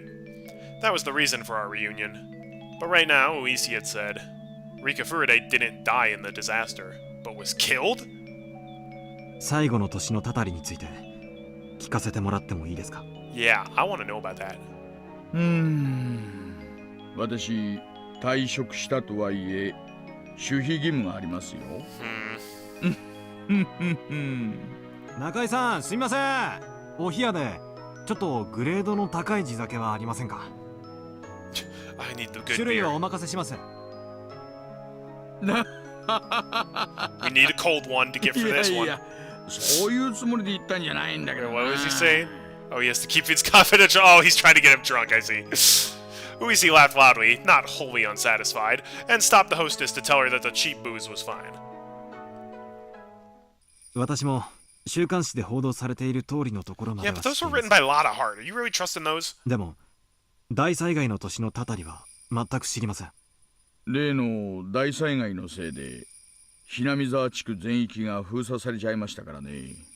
最後の年のたたりについては、ほとんど捜査ができてないんですよ。何年か後に封鎖が解けたとしても、村人のほとんどが死んでますし、数少ない生存者も親戚の元なんかに散って、所在がほとんどわからないですからね。I sure hope Satoko doesn't have to live with her uncle again. 完全に迷宮入りです。Uisi seemed to postulate to himself as he stared at the ceiling, as if trying to work out a memory from the rusty cogs in his head. And then he said in a completely sober voice, 週刊誌なんかじゃ5年目のたたりが大災害だみたいな言い方をしてますけどね。本当の5年目のたたりはちゃんと綿流しの祭りの当日にあったんですよ。富武二郎っていう旅行写真家がいましたね。 Tomatake. 彼が犠牲に。Uisi gestured about how the victim tore out his own throat with his fingernails as he talked. Yep, that happened. で、その富武氏の恋仲の女性が But she faked her own death. We learned that in chapter 2. 岐阜県警さんがあんまり協力的じゃなかったもんで、こっちはあまりよく状況を知らないんですがね。一夜にして犠牲者が2人も。実はね、2人どころじゃ済まないんですよ。 Who else? その翌日になんですがね、私の後輩の熊谷君が捜査中に車両ごと蒸発しましてね。 Komage? I don't think we've really heard about him. Komage was a younger detective that was going to be partnered with Uisi after we first met. 富武氏の事件捜査のために村に聞き込みなんかに回ってたんですよ。何かの事件に巻き込まれたのかもしれない。私と一緒だったなら無事だったかもしれないと思うと、今でも Yikes. 悔しいですよ。あの日どういうわけか私、お腹をひどく壊しましてね。 Probably too much drinking. 外回りは遠慮しちゃってたんですよ。事件の真相に近づきすぎて消されたと思ってます。熊ちゃんは善と有望な若者だったけど、まだ現場経験が不足してた。トラブル慣れしてなかったんです。 Uisi lamented the fact that he wasn't with his subordinate that day. で、さらに翌日ですね。なあ、彼のことは赤坂さんもご存知ですよね。ほら、入江先生ですよ。 Oh yeah, that's right. Didn't Coach, like, kill himself in chapter 3? 覚えてます？ああ、あの病院の若い先生ですね。ぼんやりと覚えてます。彼ですね。どういうわけか睡眠薬で Yeah, he, like, 自殺しま overdosed して on sleeping pills. 遺書の類はなし。 That's really suspicious. 司法解剖の結果でも睡眠薬によるものと断定されました。動機以外に不審な点はなし。 Yeah. 睡眠薬での死に見せかけるのはそんなに難しくないんじゃないですか。他殺の可能性は。He did that in chapter 3 as well. 独身で離婚歴もなし。特定の女性と付き合っていたという話もなし。少年野球チームの監督を務め、村人との親交もあり、誰からも好かれる人物。 Except for Keiji, who screamed at him that he wanted him to die. 敵が見当たりませんね。Yeah. まあそれを調べるにも、もうあの大災害でめちゃくちゃになっちゃいましたからね。今となっては彼の身辺を調べようもありませんが。それでフルで理科の死は？その当日です。昼頃に神社に訪れた村の老人たちがフルで理科の死体を発見しました。他殺。ああ、話す前にそのイカそうめん。Yep. If she died the same way she did in chapter 3, it's not pleasant to read about. 無体な死に方。At least he nodded firmly. 死体は神社の境内、賽銭箱の脇でした。もっとも閉めたのは他の場所でしょうね。全裸で裸足、足の裏は汚れてませんでしたから。愉快犯の犯行。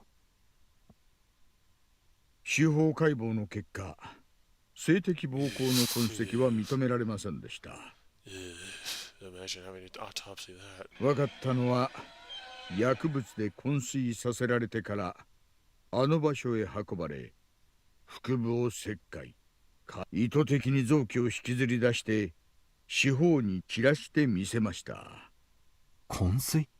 では回復は死後ではなく？うん。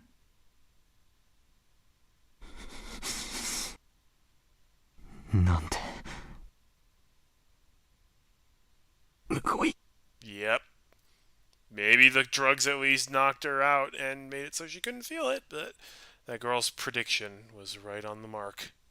I'm pretty sure she was more detailed about that, the other deaths that led up to her own. For example, I think she said that the housewife that was beaten to death on the fourth year had her head split open. Then in that case, did she know that her own death would be so terrible? There must have been some moments where she wanted to doubt the validity of her own predictions. But as people died exactly as she prophesied, as the years passed, that prophecy would only come closer to fruition. And then, facing that final year, unable to struggle against her own destiny, her all too young life was snuffed out. And in such a cruel way. Knowing that her days were numbered, and unable to fight the tide of events heralding her end, my heart ached at her helplessness. この死に方ですが、どうも単なる猟奇趣味ってわけじゃないみたいなんです。と言いますのはですね、ひなみ沢はかつて鬼が住んでたって話は以前もしましたよね。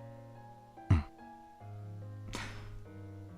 そんな話も聞きましたっけ？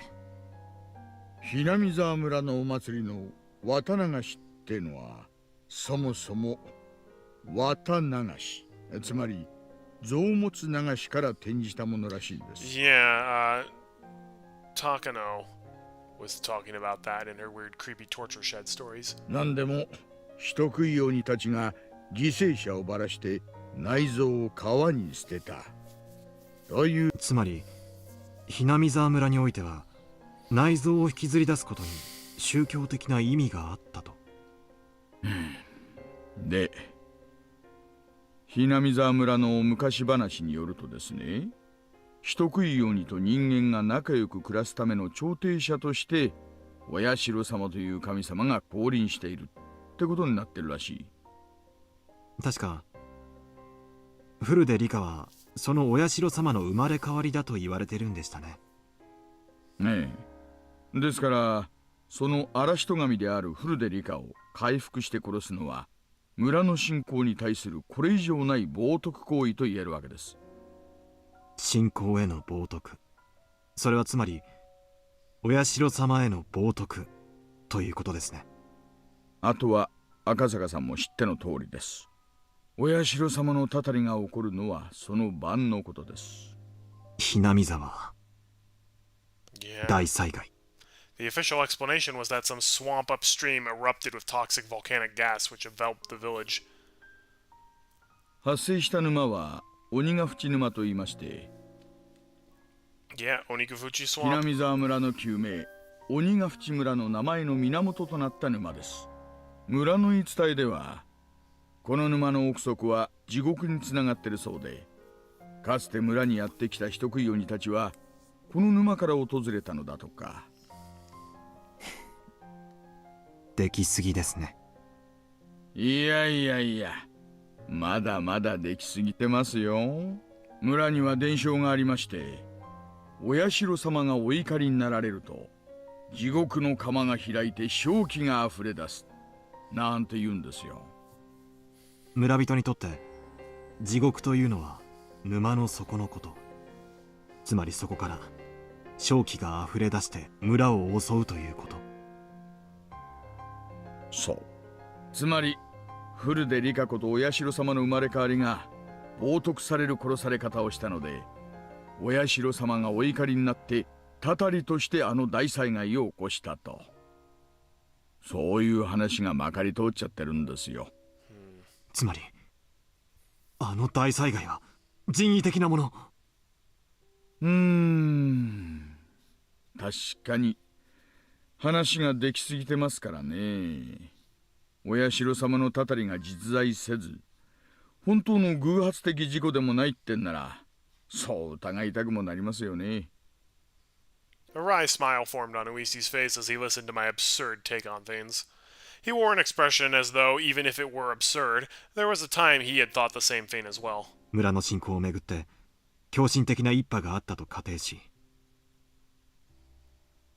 彼らがお社様のお怒りがあるような状況を作り出し、大災害を実行してみせた。What the heck is going on? もちろん私は笑いませんよ。私も一度ならずともそう考えたことはあります。ですがひなみ沢村がいかに小さい村とはいえ、人口は1000人以上。それを一夜にして抹殺するなんて、どう考えても現実的じゃないです。Yeah. It's a bit improbable. The gas eruption was believed to have happened at around 2 a.m., several hours before dawn. In that short amount of time, going around and killing all of the villagers in a way that made it look like poison gas didn't seem feasible at all. ガスの発生した沼もまた宗教的な意味がありましたよね。だとしたら沼に何か仕掛けがあって、神の裁きをいつでも再現できるような何かがあった I still... Okay, it seemed to me, at least right now, it seems that this is a different timeline from Chapter 3, because there was no mention made of Keiichi being a survivor. But back in Chapter 3, I believe I did, consider, I'm like, did the gas erupt from the swamp because he drove the motorcycle in there? Like, did that somehow trigger it? That would be interesting. 自衛隊の発表では沼が発生源だということになってますよね。調査チームとかが詳しく調べた上での発表ですからね。そんな仕掛けがあったら見つけてると思いますけどね。沼そのものに仕掛けがあるとは限りませんよ。ほら、聞いたことありませんか？遠くの泉の水が枯れたら村の泉も枯れたなんて昔話。何ですかそりゃ。水源ってのは地下水脈等でつながっていることが多いんです。沼や泉はそれが地上に露出した部分に過ぎません。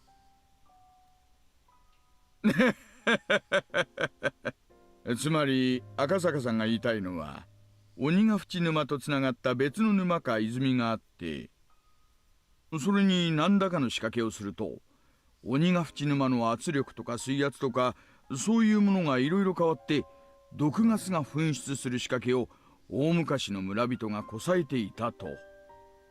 そういう話ですよね。Uisi laughed heartily, commending the fact that the Yonins have a nice, flexible way of thinking. That was the former detective in him. Even though it was a hypothesis that he didn't come up with, he still had the presence of mind to not dismiss it right away. 面白い話です。それが立証できたら、日本の犯罪史始まって以来の空前規模の大量殺人ってことになりますよ。Vlad the Impaler would be impressed. ひなみ沢村の封鎖が解除されたら、ぜひ調べるべきだと思います。大石様、県警にはまだ影響力は？そこそこには。柔道部の名誉顧問ですからね。今でも夏の合宿やなんかにはちょくちょく出かけてます。Nice. ひなみ沢村の封鎖解除がいつになるかわかりませんが、ぜひ調べさせてください。He's got some personal stakes in here. わかりました。大石さんはこのひなみ沢村連続 I 開始 sure 事件 hope that Miyuki is fast 通称 asleep and not 親代 listening to 様の this. たたりを当時の署内は村人の圧力でぎゅうぎゅうでしてね。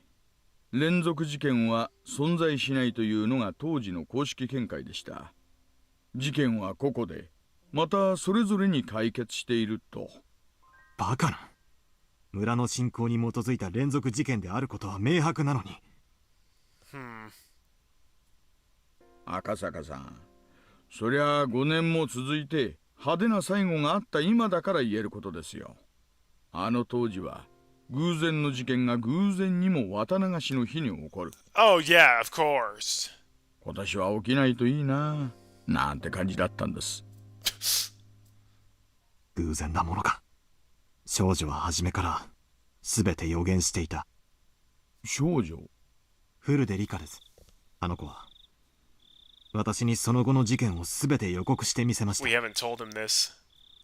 赤坂さん、そりゃ本当ですか？はい。 That kind of changes あ everything. の子は言ったんです。翌年ダムの現場監督が殺され死体をバラバラにされるとのみにとどまらず、その後に続く連続事件を全て。赤坂さんがその話を聞いたのは昭和の何年の話ですか？私が少女と出会ったのは誘拐事件調査の折ですから。 You didn't tell anybody about this. 6月です。バラバラ殺人の。 So remember when I left you to smoke in the room to find a phone? Yeah, I kind of got sidetracked. Wrinkles formed between Uisi's eyebrows as he closed his eyes and began to digest what I had just told him. 赤坂さん、フルで理科が神通力で未来が分かったなんて話がなしだとするなら、これ、はい、今さら私を驚かせるための作り話だ。私は真実を話しています。連続開始事件は発生の前年にはもうすべてシナリオが用意されていた。 So he's still thinking it's like the Onikafuchi Guardians wrote all of this ahead of time. Like, this is gonna happen, then this is gonna happen, then this is gonna happen. Which, like, no, that I don't believe that. そしてその予告の通り、フルでリカは殺されました。私は初め大災害による死を指したものと思っていた。でも彼女の死は災害ではなく殺人者の手による残忍なものであることが分かりました。彼女は殺されると言った。彼女は自分の死を具体的にあの時点で知っていたんです。 That's the case. Why wouldn't she just like run away? ならフルで理科 Exactly. どうして逃げ出さなかったんですかね。仮にそういった死のシナリオがすでに出来上がっていたとして、彼女はそれを知り、かつ数年という猶予期間があったわけですよね。逃げ出すなり警察に相談するなりの時間はあったはずです。なぜ抗わずに自らの死を受け入れたんです？ Why indeed? わかりません。フルでリカは村の年寄り連中に可愛がられてはいましたがね。両親を失った後は親類もゼロで身寄りはなく、親しい友人と肩を寄せ合うだけの孤独な生活でしたからね。戦う力も頼れる人間も身近にはいなかったのかもしれません。彼女は自分の死に対して誰かに SOS を発しはしなかったんでしょうか？ Maybe not. 村と警察が穏便な関係じゃなかったのは赤坂さんも知られるところだと思います。 That's very true. 少なくとも私の耳にはフルでリカが自身の身柄の保護を求めてきたという情報はありません。あるいは Curiouser and curiouser. 自身が宗教的な生贄にされることに対し、そういうものがあったのかもしれませんね。そんなはずはない。 I spoke decisively. At that time, she said it. She had definitely said that she wanted to live happily, that she wanted to spend her time surrounded by her dear friends. She hadn't given up on life. She had hoped to keep on living. At that moment, I became dumbstruck. どうしました？赤坂さん？いえ。I fell into silence. Uisi folded his arms and began murmuring in contemplation again. Eventually, he stood up and headed towards the hallway to find the hostess, yelling that he wanted a pen and paper. When Uisi, noisy even though he was just thinking, left, the room immediately fell into a chilled silence. I stood up. It was then I realized that I was drunk enough to be unsteady on my feet. When I slid open the window, a beautiful, yet somehow ephemeral moon drifted across the night sky. It was just now that I realized she hadn't accepted her own death. She wanted to keep living, happily and joyously. She had said that quite clearly to me, but I was a fool. I hadn't been asked explicitly, so I hadn't realized it. She had made it clear as day that she didn't want to die. Wasn't that her cry for help? She didn't say as much that she wanted help, but even given that, it wasn't as though she wasn't looking for salvation. Without any family and unable to trust the police, she instead told somebody without any relation to the village, somebody from a faraway place. Me. Help me. She'd gone around and cut the phone cords. If I had made that phone call and learned of Yuki's death, I probably would have fallen into despair. If I was in that state, even if she was looking for help, her cries would have fallen on deaf ears. That's why. Knowing everything, she had cut the phone cords. She wanted even a little time to seek help from me. Uisi, just before now, had lamented that one of the younger officers gotten mixed up into a case having been erased because he wasn't there. I was feeling the same way. If only I was there in the June of 1983, I could have protected her. In 1983, it would have been 5 years since the kidnapping took place. While raising the only daughter Yuki had left me, putting all of my youth and passion into my work, honing my wits and courage, wrestling with difficult cases. Nothing like my failings during the kidnapping incident would have occurred. I wouldn't have been so slow to react in a one-on-one fight, and by that point I'd jumped into foreign mafia-run gambling parlors where I'd learned to deal with automatic weapons, let alone handguns.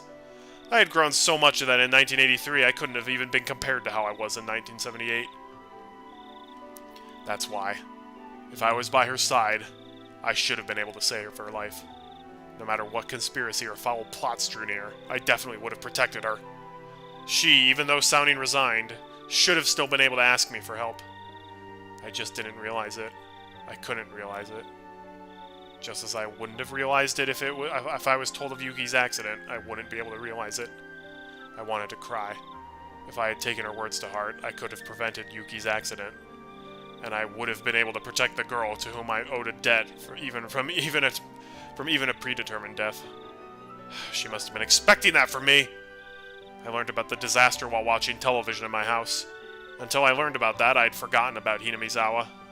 In order to recover from the shock of Yuki's death, I had tried to remove everything about that place from my memory. What an ungrateful fool I was!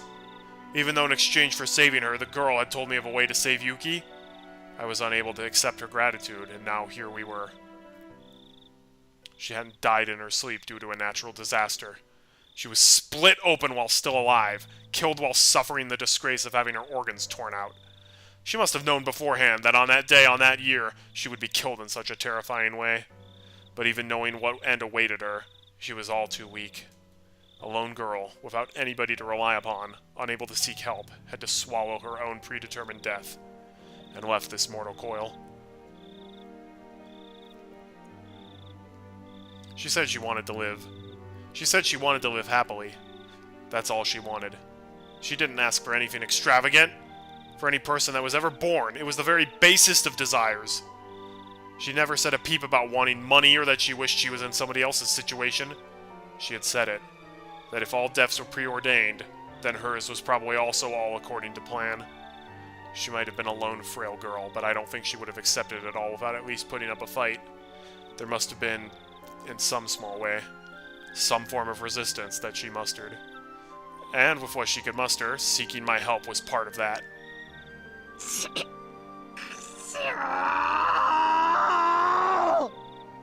I howled. I stomped the floor. Why did I become a police officer in the first place? How could I call myself an officer if I couldn't save a single girl from the misfortune that was awaiting her? Was it because there was so much going on at the time I couldn't process the fact that she was asking for help? Yeah, that's right. I was still green. If I was in that situation now, I would have definitely been able to help her. But It was already all over. Even if I wanted to settle the regrets that she left behind, Hinamizawa, as a dangerous area, was still quarantined.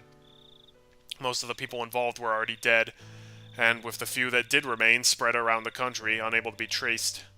The stage of that tragedy was still off limits as well. The police investigation was put on hold, the case slowly being buried in the sands of time. Just like how I wouldn't have known unless Uisi had asked me about it. 赤坂さん、大丈夫ですか? At some point, Uisi had returned with a notebook in hand.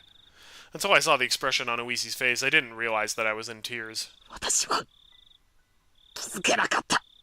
少女の助けに気づけなかった。赤坂さん、落ち着いてください。でももう全部遅いんです。少女は殺された。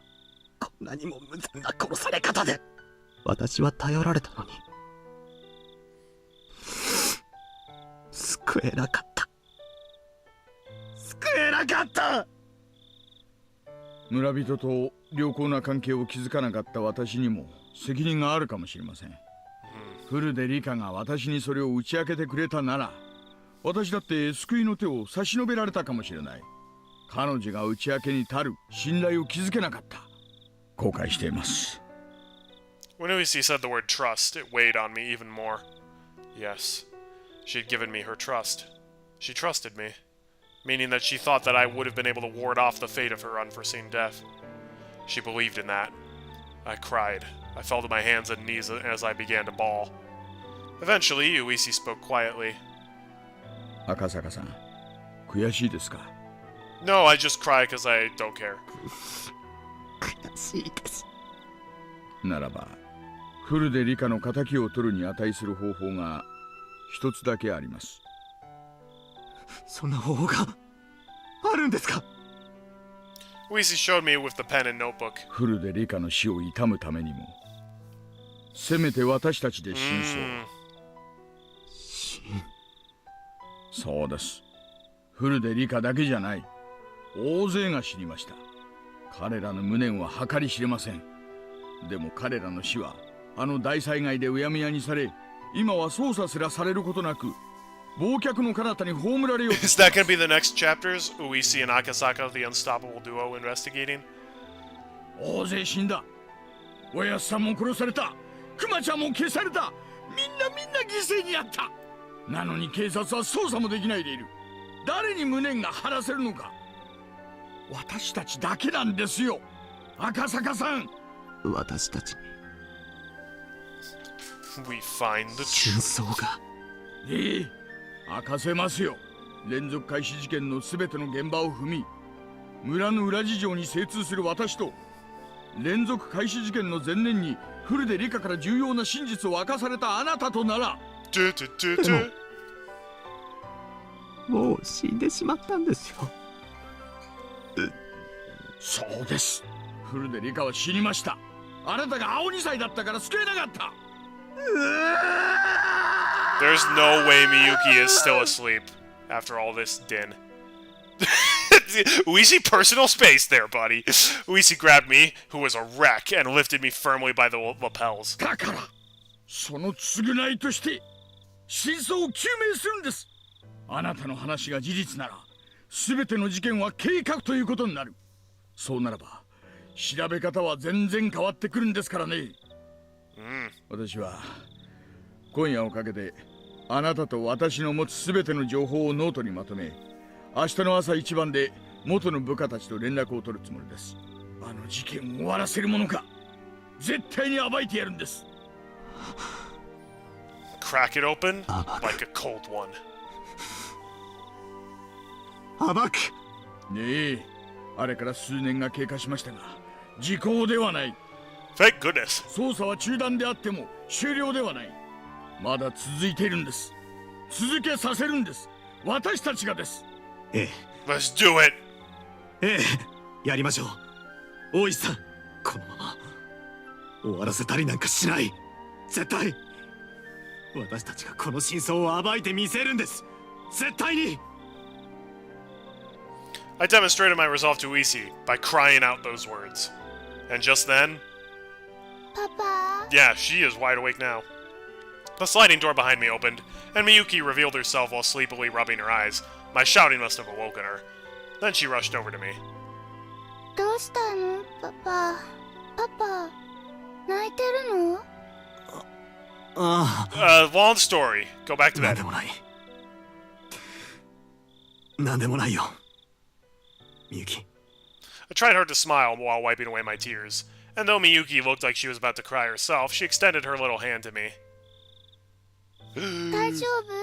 Oh no! My heart! It can't take the cuteness! また怖い夢を見たの？泣かないで、パパ。 And when she makes that gesture towards me, I saw the figure of another girl overlapping with her. And her innocent gaze and innocent expression felt frustratingly nostalgic, filling me with a painful torment. A girl who couldn't be here because I didn't reach out to her. She borrowed my daughter's body to offer me words of comfort. 赤 Oh! 坂、 No, don't do this to me! 泣かないでくださいなのです。 It might be a hallucination. Maybe a convenient illusion formed from my selfish dreams. However, that was her voice. I'm certain of it. Rather than blaming me for my mistake, she was compassionate. ああ。泣くものか。泣くよりもまず、私にはやるべきことがある。みゆき、パパはね、お前が生まれる前に、 Well, okay, kind of. She was also creepy 天 in 使みた some いな ways. 女の子に会った。天使？本当に？ああ。可愛くて、優しくて、みゆきにも会わせてあげたかったな。Right. That's already an impossible wish. That future is already gone. じゃあみゆき、その子とお友達になりたい。 It's a little hard.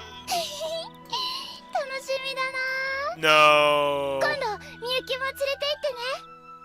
ひなみ沢に。 Even so, there's still something I can do. ああ。そうだね。いつか一緒に会いに行こう。 Don't promise her that! You can't keep that! 必ず。 It's like telling your kids that Santa's real. No, it's worse than that.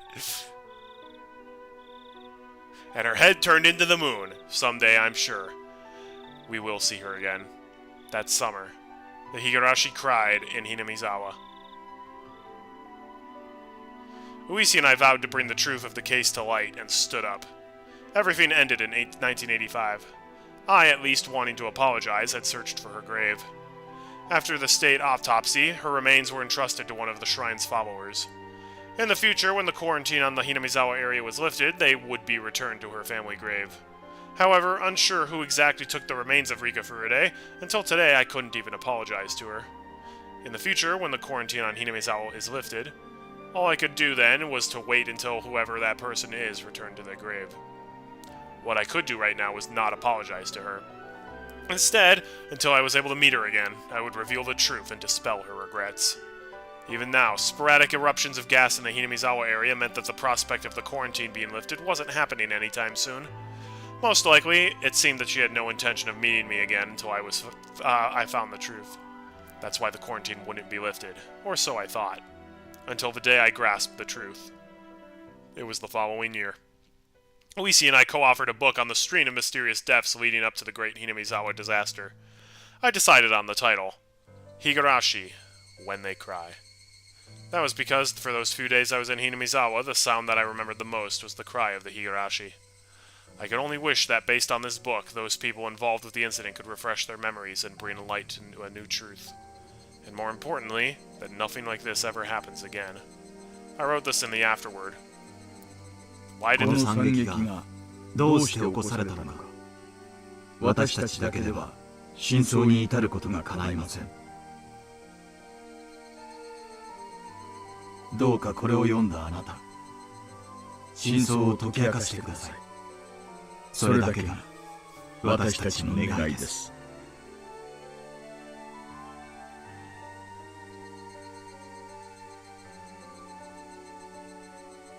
This year, the quarantine on Hinamizawa still hasn't been lifted.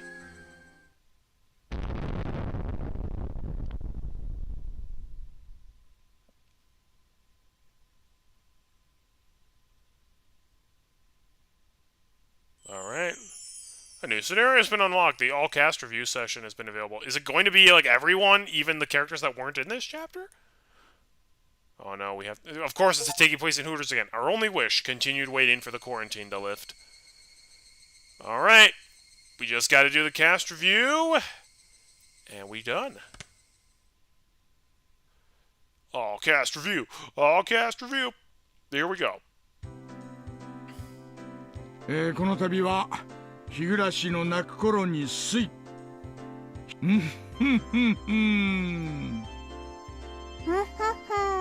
Hi, Rika. いやいや、なんだかんだと言いましても、今回のシナリオは私の独断上でしたからね。was a real bro this chapter. I appreciated it. しかも渋いジャズ調なテーマ曲まで追加。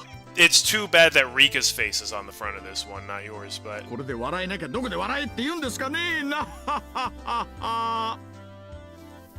というわけで大石はそろそろ出過ぎなのですよ。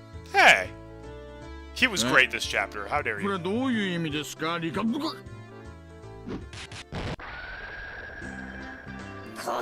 yep. There she is. あれだけ出番があってここまで出張ろうと Oh, は she's back 身の again. 程をわきまえないにも程がござい Hi, ましたよ。 Satoko. It's been a while. Hey, Rena! I'm glad to see you back. 今回はメインヒロインはリカちゃん以外みんな出番ほとんどなかったからね。今回は箸休め的なシナリオだからとは聞いてたけどここまでメイン勢がないがしろにされる It's とは思わな side かったよ。 story, Mion. ミオンさんはまだいい方ではございませんの。 You still had a couple 多 flashbacks. 少は登場していましたよ。私とレナさんなんか気配も出てきませんですわ。 Yeah. レナはジャケットにも登場してますですからまだマシなのですよ。ということはつまり何ですの？私だけが一人のけ者で出番なしということなんでございます Keiichi の？ didn't even get a mention. ミパー私だけこの扱いはひどいですわ。 What about Keiichi and Shion? Also, everyone else died! かわいそうかわいそうですよ。きっとだんだん扱いが悪くなって最後には脇役に転落している Alright, に違いないのですよ。 That's a little mean. そんなのあんまりですわ。 I don't know, Satoko. The time you were the star of the show, it was kind of thoroughly depressing for you. そんなことないよ。さとこちゃんのことが好きな人だって大勢いるんだもん。そんなひどい扱いになんかならないよね。こんな扱い嫌ですの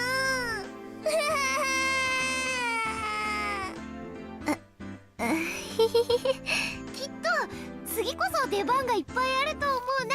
Don't you know that the more you appear in Higurashi, the worse things happen to you? 思うな。元気出してこね。しかし今回のシナリオはおまけ的なシナリオとは聞いてたけど Yeah, but there was some really important plot stuff that happened here. 実際どうよ。なんだか随分話がややこしくなったように思うんだけど。 I don't know. I feel like this was maybe the most straightforward chapter thus far. 僕には難しくてよくわかんないお話だったのですよ。 Maybe it's just because I'm convinced I know what's happening, but I feel like this story was a lot easier to understand by the end of it compared to all of the previous three. I still don't really get the ending of episode 2, to be honest. 何しろ信じられなかったのが連続開始事件が起こる前の年に Yeah. もうリカちゃんが Really, that is the big mystery, is how does Rika know about the future? ってことはつまり全ての事件は最初から予定されたシナリオってことになるんだよね。 No, I do not buy that. I don't buy that all of these were written in advance. Like, yeah, then this year we're gonna do this, then this year we're gonna do this, then this year we're gonna do this. Like, there's no way that happened. There's something else, like, somewhat supernatural going on for Rika's explanation. Because there's... Not only does she know that, she also has an adult woman's voice. So there's something going on here. これはかなり大きい情報だよ。 She either, like, has Oyashiro-sama, like, possessing her partially, or she's Oyashiro-sama, or, like, she's a time traveler, or something. But it's not the case that, like, they've just written it in advance. 僕がきっと巫女なのでお社様のお告げで未来が分かったに違いないのですよ。人間犯人説の私としてはそれは真っ先に否定したいところだな。レナはたたり派なんで、ひなみ沢を見守るお社様の生まれ変わりであるリカちゃんに So Rena is very, very passionate about her ひょっと belief す in ればあったんじゃないか Oyashiro-sama. なって思うな。ダメダメ。人間派はそういう得体の知れないファンタジーは一切認めないの。事件は全て人間の仕業。たたりも魔法もいたずらもズルも一切なし。僕は魔法とか使えたら素敵だと思いますのですよ。リカちゃんならなんとなくそういうのが使えてもいいかなって思うな。まあ人間派にとっては最後の最後でとにかくこれはでかい情報だね。最初の事件からリカちゃんが殺され大災害に至るまでが全てシナリオ。つまり丸々一つの事件だったってことが分かるだけで推理材料は格段に増えるんだから。 Does it? I'm not sure about that. レナはこの予言こそつまりリカちゃんが神通力を使える証拠。つまりひなみ沢村には不思議な力が存在するんだってことの証拠になると思ってる。人間だけに起こせる事件じゃないことの証明になるんじゃないかな。僕は頭がこんがらがってわかんないです。 Don't worry, I feel like that after every Higurashi episode. そうだそうだ。それよりもさ、今回リカちゃんが見せたあの表情、なんだか怖かったな。みー、レナに驚いたな。I don't know, I still think Rena's is the creepiest. 可愛らしいリカちゃんがあんな笑い方をするとは思わなかったよ。ねえ、ちょっとさもう一回あの顔をしてみせてよ。嫌なこったなのですよ。レナも劇中以外ではしてほしくない That な。 would be too much.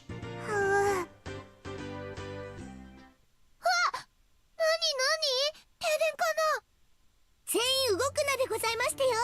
変な動きをしますとバルカン一斉射撃から誘導ミサイル連射、そしてとどめにレーザーサーベルにめった切りをお願いしましてよ。さとこ、これは何の真似？ It's just a prank, bro. Hey, look, it's my favorite boy and my least favorite girl. 出番なし軍団、これよりお疲れ様会を占領させていただきましてよ。Yeah.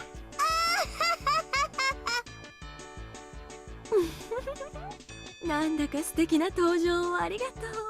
改めまして皆さん、こんにちは。いやー、まさかこんなところで出番があるとはな。 It's okay, glad to see you, Toмотake. 思わぬ出番が嬉しいよ。さとこちゃん、ありがとう。皆さんこんにちは。 Where's teacher? あらあら、身動きなさらない方がいいと警告しましたよ。 Satoko, now's not the time to be practicing Street Fighter. 竜宮 Yeah! Best girl! Hey, teacher. How's it going? 北条さん、ここまでやらなくても。出番がなかった恨みは恐ろしいんですのよ。本編の分までさとこが大活躍なのです。出番なしの恨みってわけか。くそー、いつの間にこれだけのトラップを。 Yeah, it's almost unrealistic. ここがお疲れ様会の会場に選ばれた。 Yes. その時点ですでに私の When do you ever have the after party at any place other than Hooters? Like, one of the after parties is like, we're having it at the bridge. This is boring. そうか。あんたの後ろで糸を引いているやつがいるね。いるんでしょ？出てきなさい。 Yep, there she is. ハロロ、マイシスター、ごきげんよう。 Mashista. しーちゃんだ。こんにちは。同じ罠に2度もかかってかわいそかわいそです。 Poor Rena. やっぱりシオンか。何気に主役張ったシナリオまであるのにこの狼藉。あんたやってくれるじゃないの。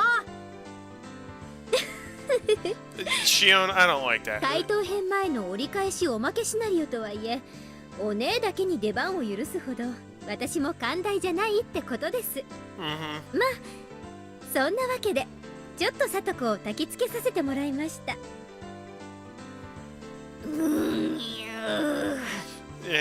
シオン、あんた何が望みなの？安全圏の確保。Oh no! It's her weird hand that only has 3 fingers! 昨今ですね、どういうわけかお姉がじりじりと票を伸ばしてるんですよね。共通ルートのみーちゃん萌えって意見が開発陣の間でも結構多いんだよ。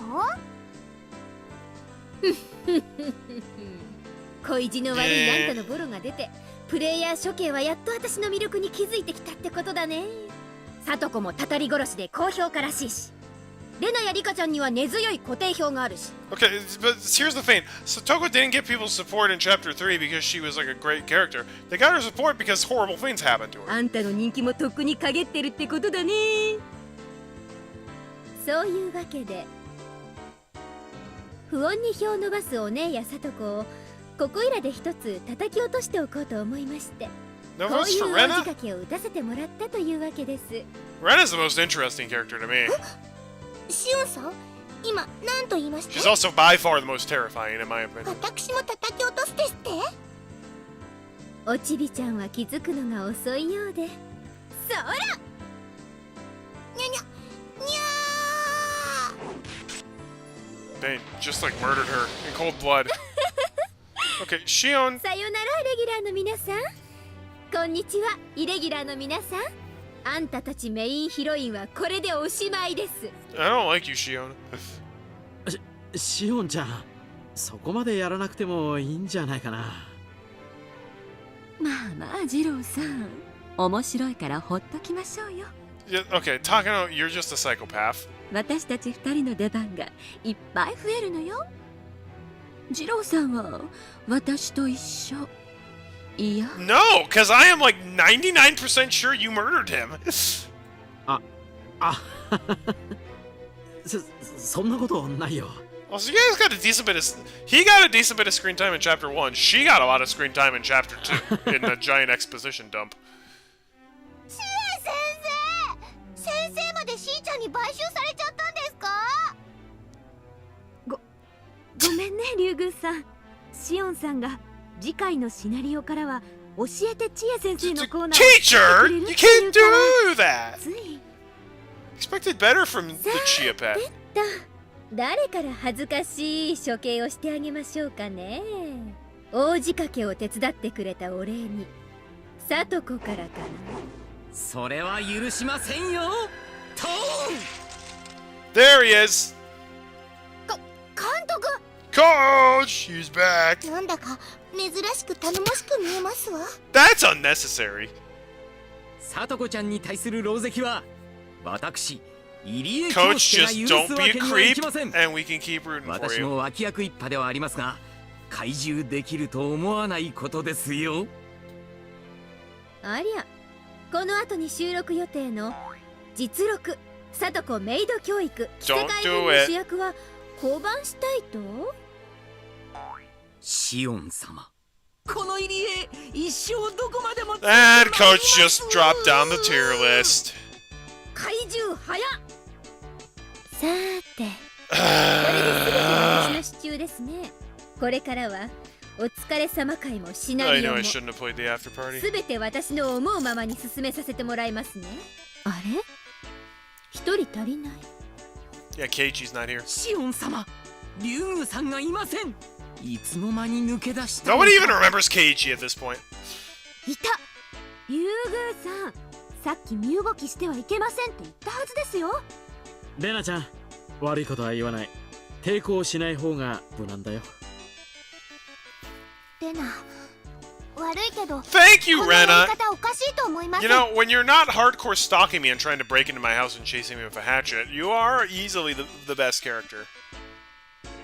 それは何の真似？目明かし編の台本？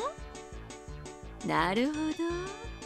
登場回数を削られる前に確保しておこうという魂胆ね。Is the next chapter actually called Meikashi? Actually, I can check. I have it on my wish list. It is! Hey! I literally just checked on Steam. Chapter 5 is 無駄 Meikashi. な抵抗をレナさん無駄な抵抗はよして I have a feeling I'm not gonna like Chapter 5 if Shion is the main character. I'm not a fan of Shion. 私をあんまり怒らせるとあなただけでなくお姉たちの処遇も変わってくることになりますよ。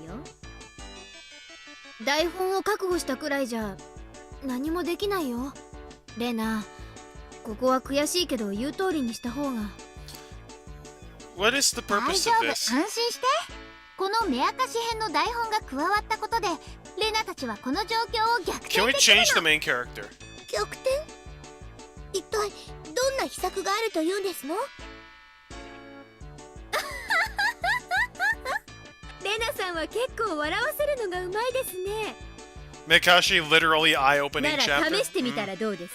Is that what Meikashi means? その逆転 Eye-opening? ってやつを試しに見せてください。 That would be a fitting name for the first of the answer arcs. しーちゃんは甘えてる。本編にいくら出番がなかったからってこうしてお疲れ様会でこれだけの出番を得ているのに True. 甘えてるよ。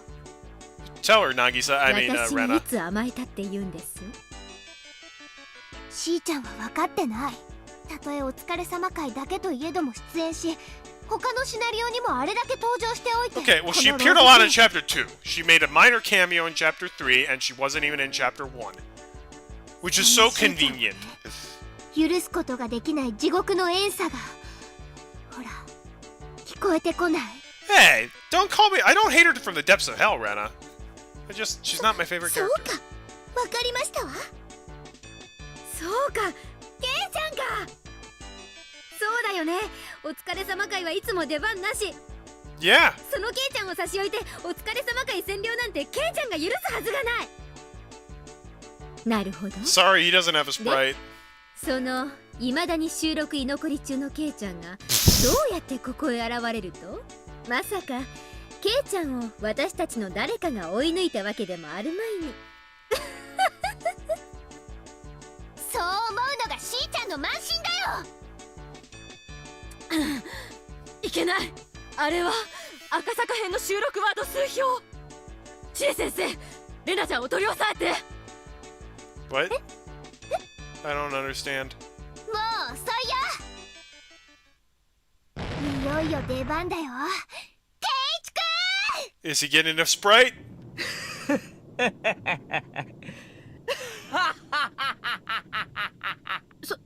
その声はケイちゃん？まさかケイちゃんは収録居残り中のはず。 There were no lines in the studio. そうさ、今まではそうだった。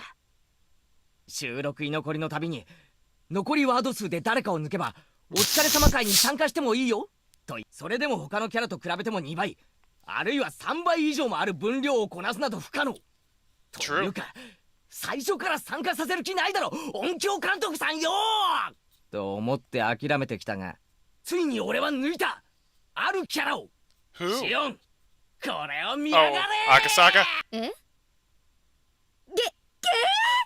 そう、主役として登場パターンが増えたシオンは当然喋るワード数もこれまでの2倍。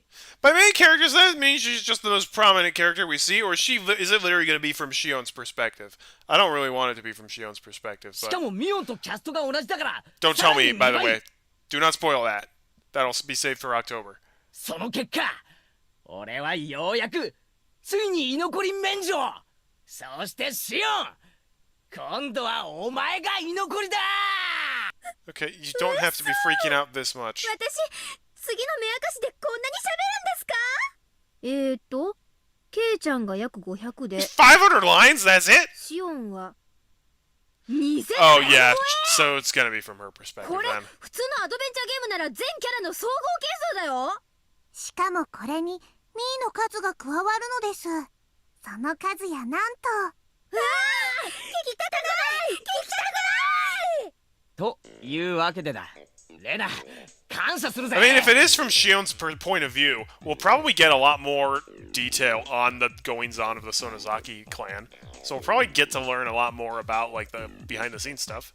月にすら見放され真の闇が地上を覆いし時漆黒の魔王前原慶一 Does he have a sprite or doesn't he? I see. If it's like this, he can appear even if he doesn't have any character art.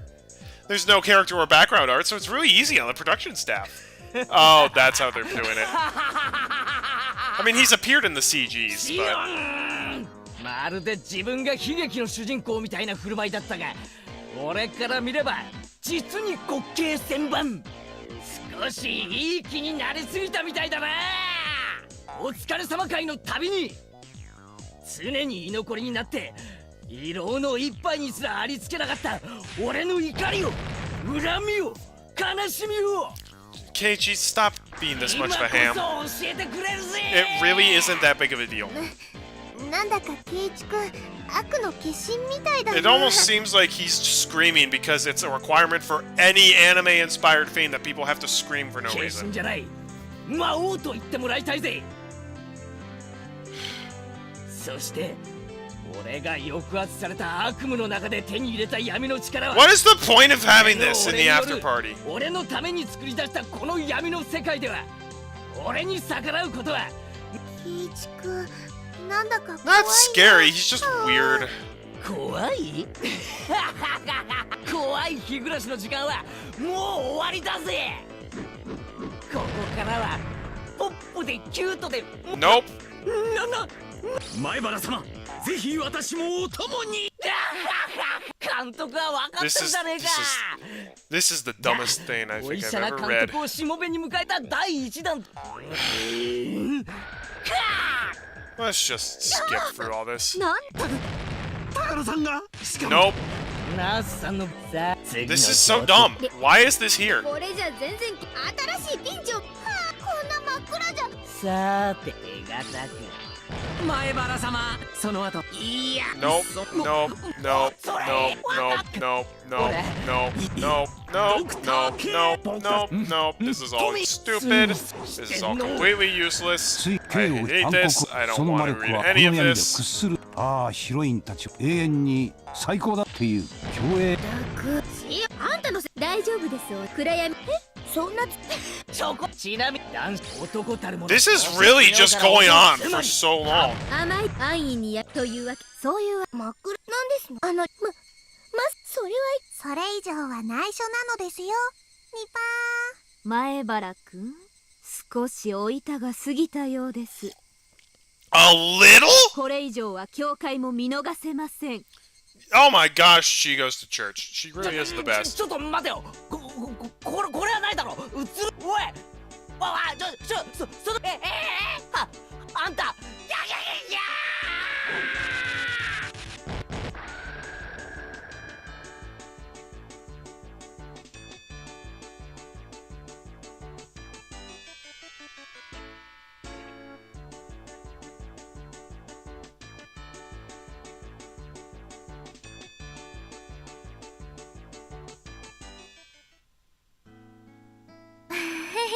I'm so glad we wasted a half hour going through that. 改めましてこんにちはこの度は日暮らしの泣く頃に水暇つぶしをお楽しみくださり誠にありがとうございました It's a type of visual novel without any choices. Compared to the adventure-type visual novels with branching routes to take, it's much closer to the experience of a book or a movie.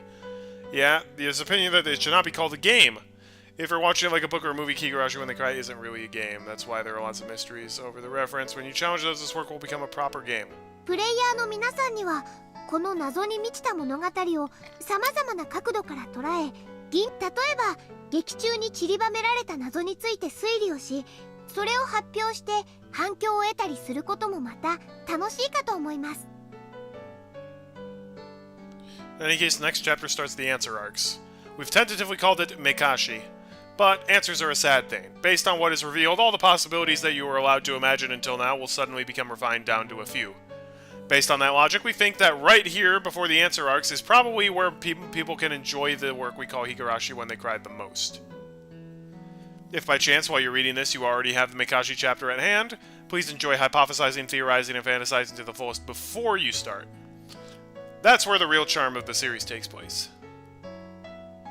Sorry for saying something so impudent. There's nothing better we to like than for you to enjoy Higurashi when they cry. それでは素敵な夜長を。ひなみ沢村で皆さんをお待ちしていますね。レナと遊んでくれるなら一緒に宝探しに行きたいな。はう。Rena's the best when she's actually taking her meds. There we go. I suffered for the after party so I could get the last achievement.